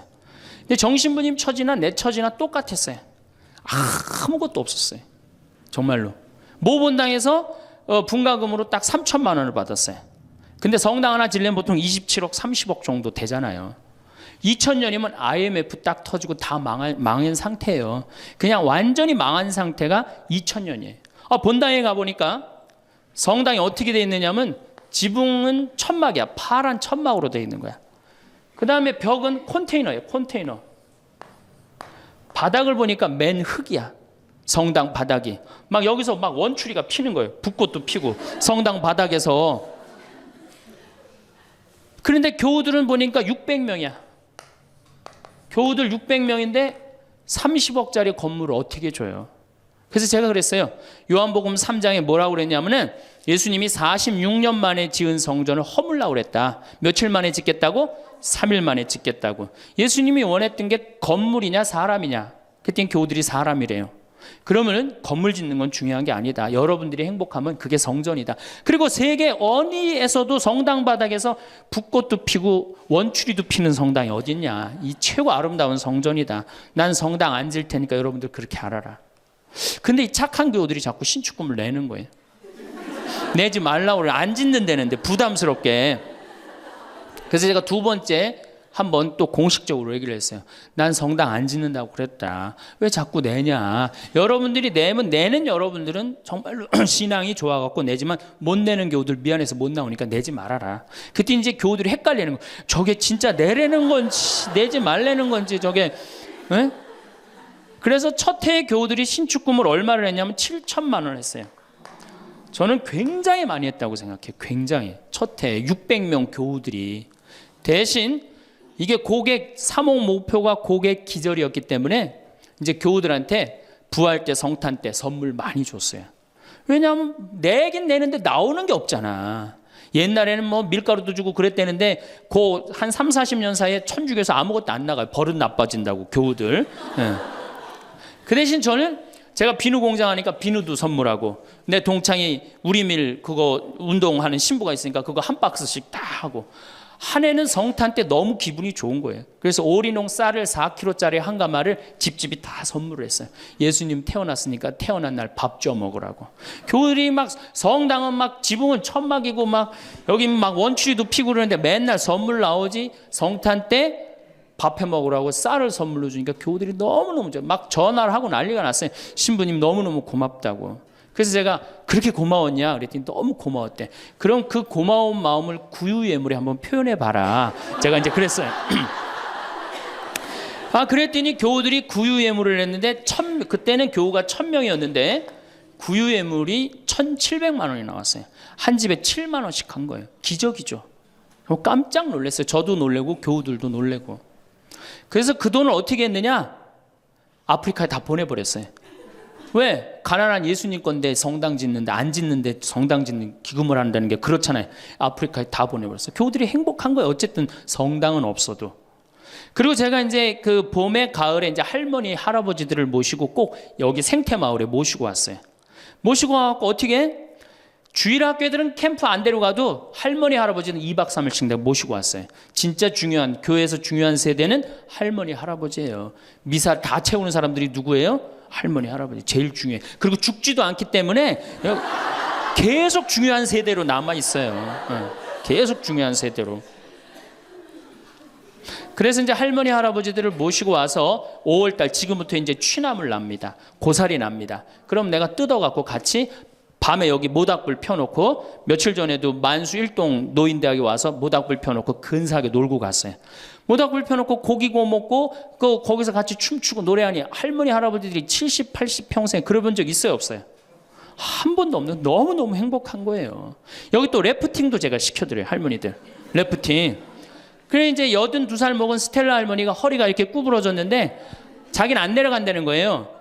왜? 아유, 신부님 난 늙고 허리도 아프고 그래서 힘도 없고 그래서 난 못한다고. 할머니 배만 타면 배가 떠내려가는 거지 할머니 노짓는 것도 아니니까 그냥 가자. 그래갖고 이제 할머니 손을 잡고 저 래프팅장에 내려갔어요. 근데 이제 할머니 할아버지 한 100분 정도 계셨는데 이게 머리 하얀 할아버지 머리 하얀 할머니들을 노란 하이바 씌워놓고 노란 조끼 입혀놓으니까 늙었는지 젊었는지 구분도 안 돼.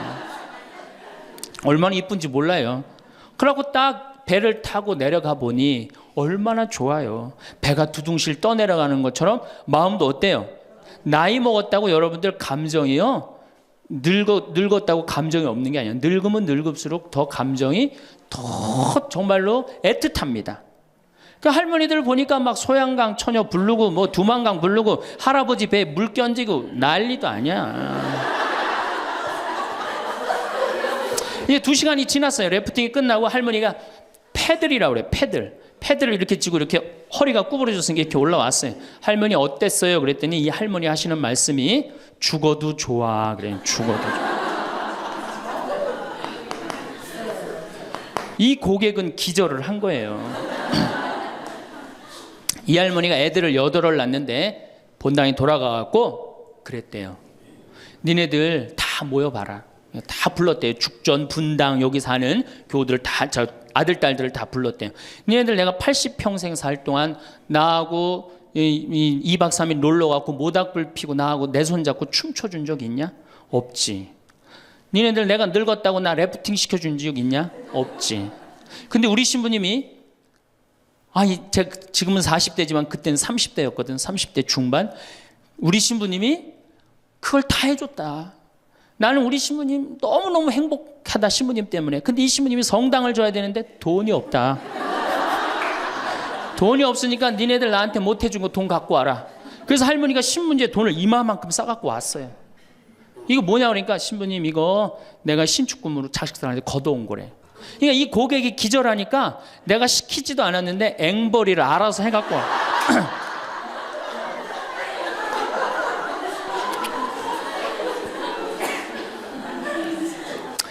그래서 이제 교우들이 하도 성당을 짓자 난 안 짓는다 그러는데 짓자 그래서 3년 9월에 시작해갖고 4년 부활절에 성당을 다 줬어요. 9개월 만에 성당을 뚝딱 줬어요. 그리고 이제 봉헌식을 하는데 교우들이 그러는 거예요. 신부님 우리가 언제 이렇게 성당을 줬느냐고. 나도 모른다. 이렇게 기절한 상태에서 자기 주머니에 돈이 나오는지도 모르고 막 낸 거야. 깨보니까 성당이 젖은 거예요.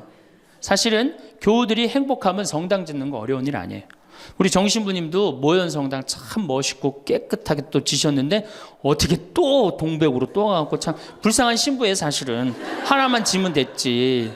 여러분들 조금 기절한 상태에서 좀 도와주세요. 조금 기절한 상태에서. 이렇게 성당에 나오면 행복해야 되는데 우리 천주교는 행복하지 않아요. 성당에 나가면요 우리 컨셉은 우울이야. 우울. 개신교는 컨셉이 뭐예요? 기쁨이에요. 기쁨. 감사, 찬양,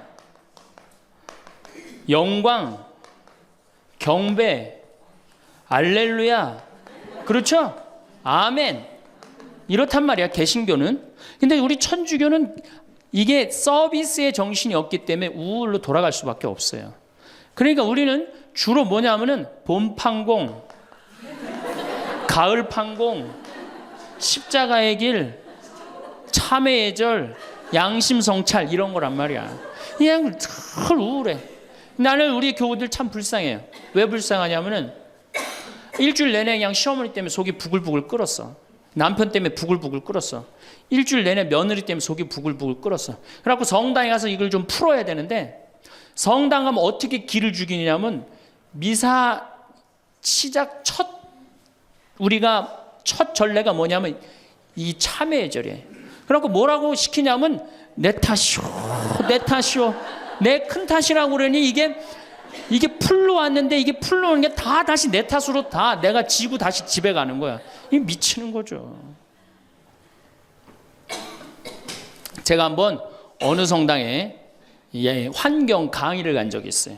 환경 강의를 갔는데 고해성사를 미사 전에 이제 주로 들어갔는데 고해성사 앞에 그 고해소 앞에 양심성찰 그 항목을 쭉 적어놨는데 거의 100가지를 적어놨더라고.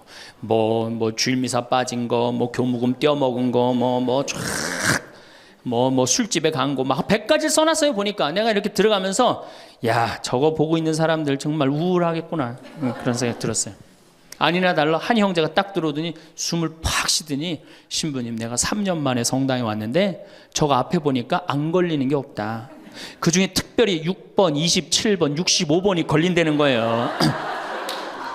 이놈 100가지 중에 그걸 내가 어떻게 알아. 6번이 무슨 죄인지. 그래서 내가 보석으로 2번, 6번, 8번 하라고 그랬어요.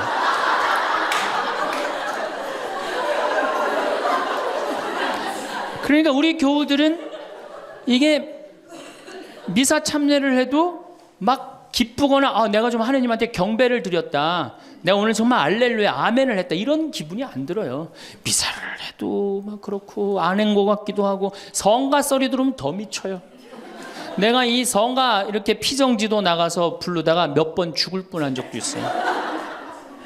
주여 임하소서 부르다가 죽을 뻔한 적 많아요. 어떻게 불러? 주여 임하. 언제 숨 쉬어야 돼 이거? 이러니 죽는 거지. 이러니까 죽는 거지. 여러분들 개신교 이거 4분의 3박자로 불러요. 개신교. 주여 임하소서 내 마음에 암흑에 헤매는 한 마리 양을 태양과 같으신 사랑에 얼마나 좋아. 근데 우리는 이거를 어떻게 부르냐면 청승을 떨면서 불러. 청승.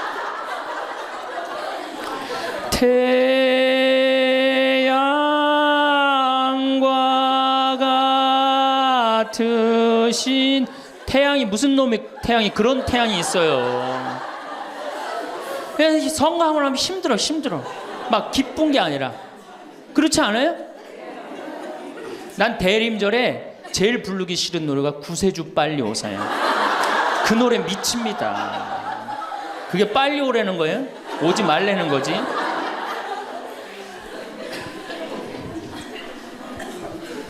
주일학교 아이들을 보면은 참 불쌍해요. 왜 불쌍하냐면 주일학교 아이들이 여름신앙학교를 해요. 그럼 얼마나 신나 여름신앙학교를 하면은. 그래갖고 막 성당에서 티도 주고 간식도 주고 율동도 배우고. 뭐 6학년 애들은 별로 안 좋을지 모르지만 유치부 1, 2, 3학년 애들은 너무너무 신나잖아요. 그러니까 방학을 해가자마자 주일학교 한다고 성당을 막 쫓아갔어. 성당에 월요일날 이제 주일학교 여름신앙학교 하는 첫날 첫 프로그램이 뭐냐면은 참회예절이 참회예절.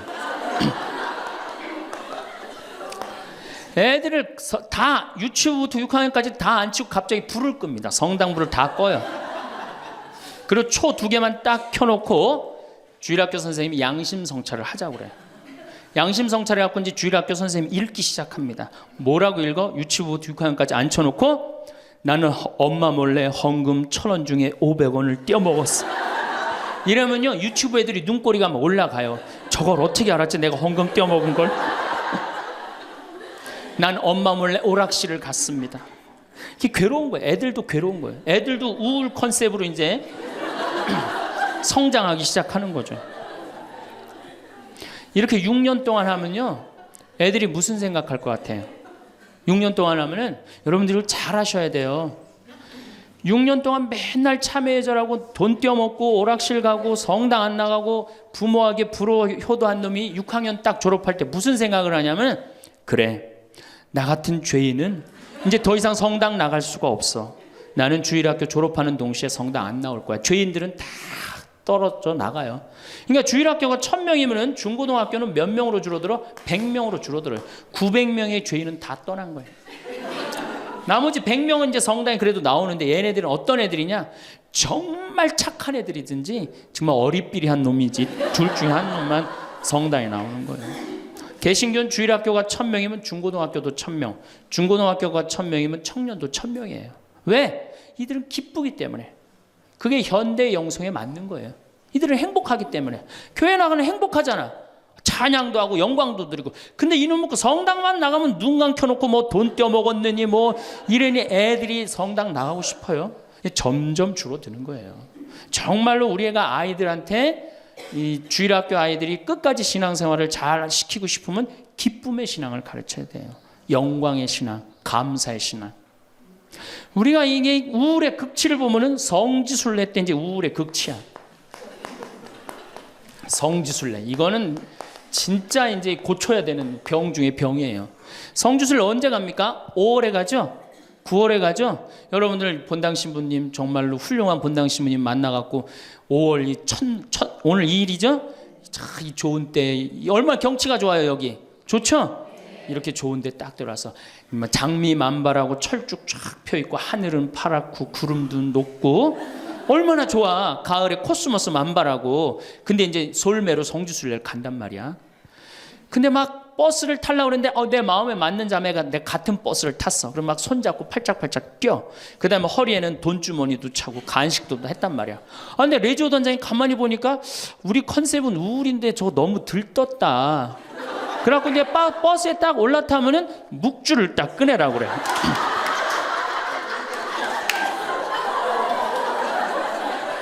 묵주를 꺼내라고 꼭 고통의 신비를 꼭 해요.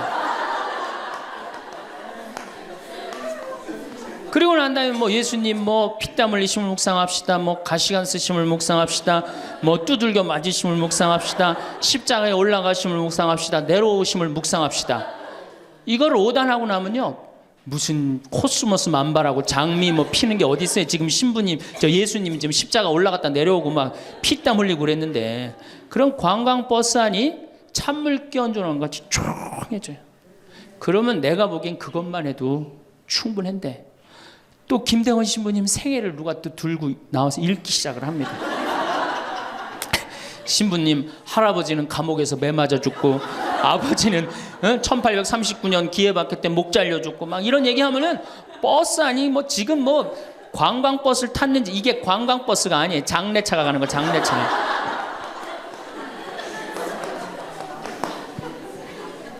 그래갖고 신부님이 1836년에 여러분들 신부님이 1836년에 떠나서요 마카오에 1837년 6월에 도착하세요. 6개월 동안을 걸어서 간 거예요. 기가 막히죠? 그런데 신부님 유학 중에 신부님 1836년에 떠났으니까 아버지가 39년에 죽어요. 순교를 하세요. 그러니까 유학 중에 아버지가 죽은 거야. 얼마나 이게 그 어린 그 신학생한테 마음이 아프겠어요. 참 기가 막히죠. 그럼에도 불구하고 조선교회를 위해서 견디죠. 그런데 또 중간에 최 프란치스코라고 동료 신학생이 죽어요. 우리 신부들한텐 동기가 죽는 건 형제가 죽는 거하고 똑같은 거예요. 그게 얼마나 또 마음이 아파. 그래갖고 45년에 조선에 돌아와 보니 세례를 받았나 성사를 받았나 교우들이 정말 신부님 생각이 기가 막히냐. 그땐 부제님이었는데. 그래갖고 빨리 신부님을 영입해야 되겠다. 그리고 이제 서해 바다에서 배를 12m 정도밖에 안 되는 배를 타고 그거를 상하이를 건너간다고 간 거예요. 어부들은 신부님이 하도 그 부제님이 하도 똑똑하고 그러니까 항해수를 아는 줄 알고 무조건 따라갔는데 항해수를 알긴 뭘 알아. 저쪽이 중국일 것이다. 가자. 그리고 간 거예요. 그러니 돛 떨어지고 닷 깨지고 20일 동안 표류를 합니다. 정말 죽을 둥 살 둥 해갖고 중국에 도착을 해요. 상해 가갖고 또 고초를 겪고. 그래서 이제 주교님을 만나갖고 서품을 받고 또 어떻게 또 중국에서는 또 어떻게 저쪽이 조선일 것이다. 그것도 주교님까지 모시고 가자. 그래갖고 갔어요.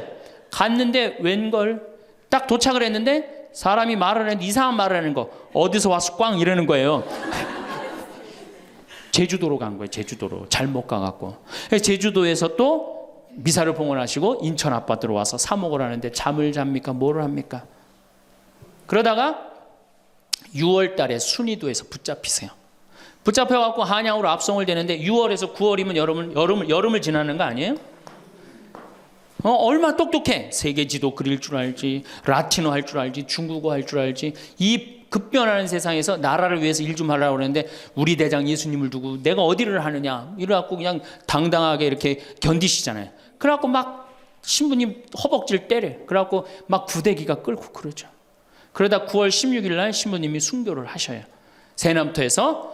근데 돌아가실 때 또 어떻게 돌아가시느냐? 이쪽으로 되면 잘 자르겠느냐, 저쪽으로 되면 잘 자르. 얼마나 용감하세요. 그래갖고 8번째 칼에 신부님 목이 떨어졌다. 이렇게 훌륭한 성인 신부님을 모시고 사는데 여러분들 뭐 하는 거냐? 주일 미사도 잘 안 나오고 선교도 안 하고 그럼 또 그냥 팍 기가 죽어갖고 고개를 또 우울 컨셉으로 고개를 숙이는 거야. 자, 장하다 순교자 합시다. 장하다 순교자 주 이러면 진짜 장례차가 가는 거예요. 그래갖고 이제 성지에 도착을 하면은 시키지 않았는데도 십자가의 길 알아서 해요. 시키지 않았는데. 그리고 이제 밥을 먹고 나면은 레지오 단장이 미안한 거야. 그래도 1년에 한 번 관광버스 타고 나왔는데 이거 묵주기도부터 기죽이기 시작해갖고 뭐 신부님 생에 막 아버지도 죽고 할아버지도 죽고 엄마는 거지가 돼서 돌아다니고 막 장하다 순교자까지 하고 막 십자가 얘기를 하고 하늘은 파랗고 꽃은 만발한데 너무 우울해.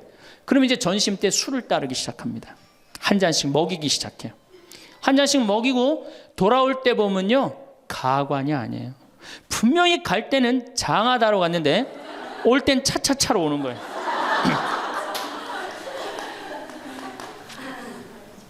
제가 보좌 신부 때 그때는 92, 3년도니까 대단했었어요. 지금은 많이 사고 때문에 못 일어나게 했죠. 그때는요 관광버스 그 사이에 나와갖고 춤 엄청나게 췄어요. 내가 거긴 굉장히 큰 성당인데 7개 꾸리아였어. 여성 꾸리아가 4개나 있었어요. 성주순례를 가고 싶은데 젊은 보좌 신부랑 가고 싶은 거예요. 나한테 한 달을 조르는 거 가자고. 난 가기 싫다. 왜 가기 싫으냐? 그랬더니 거기 가면은 갈 땐 거룩한데 올 때는 너무 정신 없어서 난 가기 싫다. 그래도 우리 단장들이 막아줄 테니까 신부님 갑시다. 그래서 제가 그럼 갑시다 하고 갔는데 갈 땐 역시 거룩하게 가더라고요. 근데 그 성당은 여러분들처럼 굉장히 젊은 성당이야. 젊은 아줌마들이 많았어요.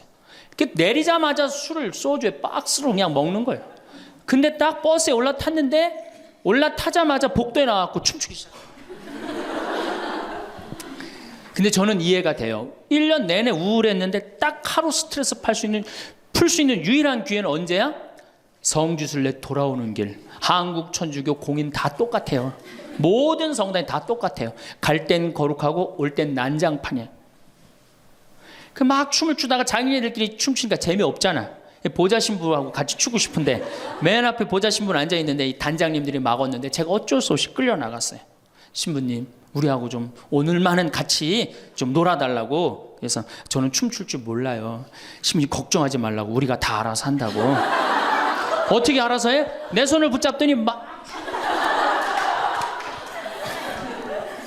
그래갖고 이제 한 5분 정도 쳐갖고 이제 예의를 갖췄겠다 싶어갖고 이제 좀 들어가겠습니다. 그랬더니 이 자매님들이 힘이 얼마나 좋은지 내 양복 뒷덜미를 딱 잡더니 가긴 어딜 가느냐고. 오늘만은 안 된다고. 우리하고 오늘만은 신부님 우리하고 함께 놀아줘야 된다고. 그럼 막 추는 거예요.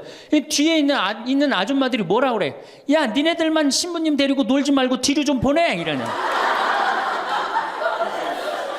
그러면 이제 이때부터는 이제 이 아줌마가 한번 품에 안고 추고 저 아줌마가 한번 품에 안고 추고 들어가지도 못하고 제발 나 좀 들여. 그때 뭐 보좌 신부니 지금이야 이제 막 인상 쓰고 승질 부리면 되지만 그때는 그게 됩니까? 막 보좌 신부 때 통제가 안 돼요. 그런데 성당 도착 2km 전에 기적이 일어납니다. 갑자기 누가 마이크를 붙잡더니 하늘에 계신 우리 아버지 이러면요 다 자기 자리로 뛰어들어가요. 알아서. 나는 하늘에 계신 우리 아버지가 그렇게 전능한지 그때 딱 알아봐요. 하늘에 계신 우리 아버지 굉장히 전능하세요. 그래갖고 이제 은총이 가득하신 마리아를 하면은 이게 머리를 다듬습니다. 이제 은총이 가득한. 그리고 이제 영광이를 해요. 영광이 하면 이제 우울해지는 거예요. 그리고 사회자가 한마디 합니다. 우리 이제 본당에 돌아가서 열심히 살자고. 그럼 다 우울하게 집에 가는 거예요. 왜 신앙생활하면서 왜 우울해야 되느냐? 왜 내가 하느님을 믿으면서 정말로 자랑스럽고 당당하고 행복하지 않느냐? 문제가 많습니다. 예수님은 굉장히 축제를 좋아하셨어요. 예수님은. 여러분들 예수님 태어날 때 어떻게 태어나셨어요? 태어날 때부터 범상치 않게 태어났죠? 어떻게 태어났어요? 쇼를 하면서 태어났잖아요. 우주 쇼를 하면서. 그리고 예수님은 항상 뭐라고 그러셨느냐면 하늘나라를 잔치에 비유하길 좋아하셨어요. 잔치 참 좋아하셨어요. 잔치. 좋아하셨잖아요, 잔치. 그리고 당신은 항상 어디에 비유하길 좋아하셨어요? 신랑에 비유하길 좋아하셨어요. 이거 기쁨이에요, 우울이에요? 기쁨이죠? 그리고 예수님 부활하고 난 다음에 제자들 막 물고기 다 잡았을 때 어떻게 해줬어? 물고기 바베큐로 준비를 해줘갖고 와서 먹어라. 먹는 거 굉장히 중요하게 여기신 분이에요. 예수님 먹는 거. 예수님 뭐 바리사이나 사두가이가 예수님 보고 욕할 때 뭐라 그래? 저 사람 맨날 먹고 마신다. 맨날 먹고 마신다. 예수님은 먹고 마시는 거 무지 좋아해요. 그래서 첫 기적을 뭘로 하셔요? 가나의 혼인잔치로 하는데 뭘로 만들어? 술을 많게 하는 기적을 하잖아요. 그러니까 술로 당신의 구원 사업을 시작하신 분이에요. 예수님은 술로 시작해서 술로 끝내십니다. 어떻게? 최후의 만찬 때 술 3잔 마시고 성찬절례 제정하신 거예요. 그럼 얼마나 우리의 인간의 삶을 축복하셨어요. 그런데 2000년 동안 그리고 예수님 뭐라 그랬어요? 행복. 구약 시대는요 전부 하지 말아요. 뭐 하지 마라, 뭐 달린 짐승 먹지 말아라, 뭐 하지 말아라, 뭐 하지 말아라, 주일 안식일 날 뭐 하지 말아라, 맨 하지 말아잖아. 근데 신약 시대 와갖고 예수님이 입을 열어 하신 첫 마디가 뭐냐면은 첫 설교, 첫 강론. 이게 굉장히 중요합니다. 첫 강론이 마태복음 5장부터 8장까지에 있는 산상설교예요. 그 산상설교의 첫 강론이 뭐냐면 진복 8단이에요. 예수님이 입을 열어갖고 하신 거는 하지 마라가 아니라 해라야, 해라. 어떻게 해라? 행복하여라 마음이 가난한 사람들. 행복하여라 마음이 온유한 사람들. 행복하여라 마음이 깨끗한 사람들. 행복하여라 슬퍼하는 사람들. 그러니까 예수님이 우리한테 원했던 건 뭐야? 행복하기를 원한 거예요. 행복하기를. 5장 8절에 뭐라고 그러셨냐면 너희는 기뻐하고 즐거워하라. 하늘에 받을 상이 크다. 우리 보러 기뻐하고 즐거워하라고 그러는데 2000년이 지나서 와서 보니까 기뻐하고 즐거워하는 건 온데간데 없고 우울만 남아있어. 이거 문제가 있는 거죠. 그리고 7장에 뭐라고 그러셔요? 너희들 걱정하지 말아라. 내일 걱정은 누구한테 맡겨라? 내일한테 맡기고 오늘 한 일로 오늘 충분하다. 이렇게 예수님이 우리한테 행복한 걸 가르쳐 줬는데 우린 행복은 온데간데 없고 우울한 것만 남아갖고. 그러니까 우울하니까 우리 천주교 교우들은요 하늘을 향하지 않습니다. 어딜 향해요? 땅바닥을 향해. 땅바닥을 향하다 보니까 못 받은 것만 생각나는 거야. 그러니까 우리가 받은 게 999가지인데 하느님한테 그거 감사. 여러분들 이 아름다운 자연 공짜로 보는 거 감사해 안 감사해? 공기 공짜로 마시는 거 감사해 안 감사해? 하느님이 빈님 공짜로 내려주시는 거 감사해 안 감사해? 북한에서 안 태어나고 남한에서 태어난 거 감사해 안 감사해? 감사하죠? 감사할 게 얼마나 많아. 이 하늘을 봐야지 감사한데 우린 우울하니까 땅바닥만 보는 거야. 그러니까 못 받은 것만 생각나는 거예요. 못 받은 거 더 달라고 하느님 부담스럽게 묵주기도 9일기도 54일기도 해가면서 계속 달라고 그러고 그냥 우울한 컨셉은 이렇게 영성이 따라갈 수밖에 없어요. 이제 여러분들 감사하십시오.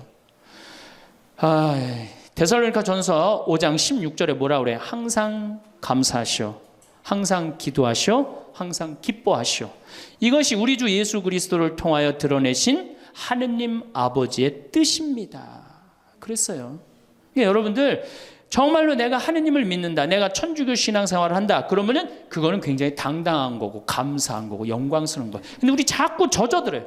오그라들어.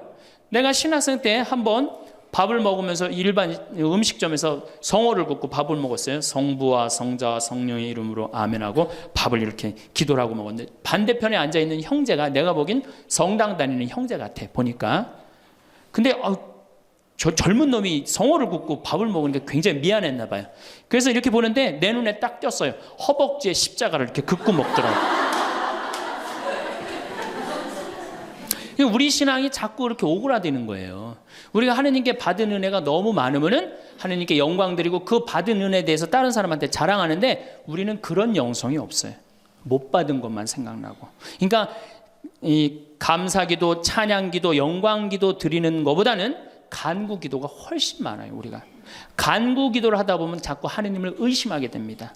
여러분들 신앙은요, 감사드리고 찬양드리다 보면 하느님과 거의 하나가 되는데요, 자꾸 간구기도를 바치면 자꾸 하느님과 갭이 생겨요. 점점 멀어지는 거예요. 그러니까 여러분들이 청원기도를 많이 하면 할수록 어때요? 하느님과 멀어지는 거예요. 그래서 예수님이 뭐라 그랬어요? 너희들 굳이 이 말 저 말 하지 말아라. 하느님 아버지가 다 알아서 해줄 거다. 그 좋은 말씀을 우리가 다 듣고도 우리는 신앙의 본질을 자꾸 어긋나고 있는 거예요. 그래서 여러분들 이제 우울을 내다 버리십시오. 우울을 내다 버리고 정말 행복하게 그렇게 사시고. 오늘도 황창현 신부님의 행복 특강 잘 들으셨나요? 이어서 나이 들수록 들으면 도움이 되는 지혜의 말씀을 들려드리겠습니다. 나는 분명히 주변 사람들에게 잘해주며 살아온 것 같은데 살다 보면 내가 이용당하고 무시받고 있는 것 같다는 생각이 들 때가 있습니다. 인간관계에 있어서는 항상 무례한 행동을 일삼는 사람과 만나게 되고 정신적으로도 많이 힘듭니다. 이렇게 타인의 무시나 무례한 행동으로 고민이신 분들을 보면 심성이 착한 분들이 참 많습니다. 심성이 착하고 마음이 여린 사람일수록 상처를 받기도 쉽고 그 상처의 깊이도 더 깊습니다. 그런데 이런 분들은 자신이 약하고 바보 같아서 그렇다고 자책하는 경우가 많습니다. 그러나 절대 그렇지 않습니다. 착한 것은 약한 것이 아닙니다. 심성이 착한 분들에게 이런 경우가 빈번히 발생하는 것은 이런 분들의 여리고 착한 심성을 이용하는 사람들이 문제인 것입니다.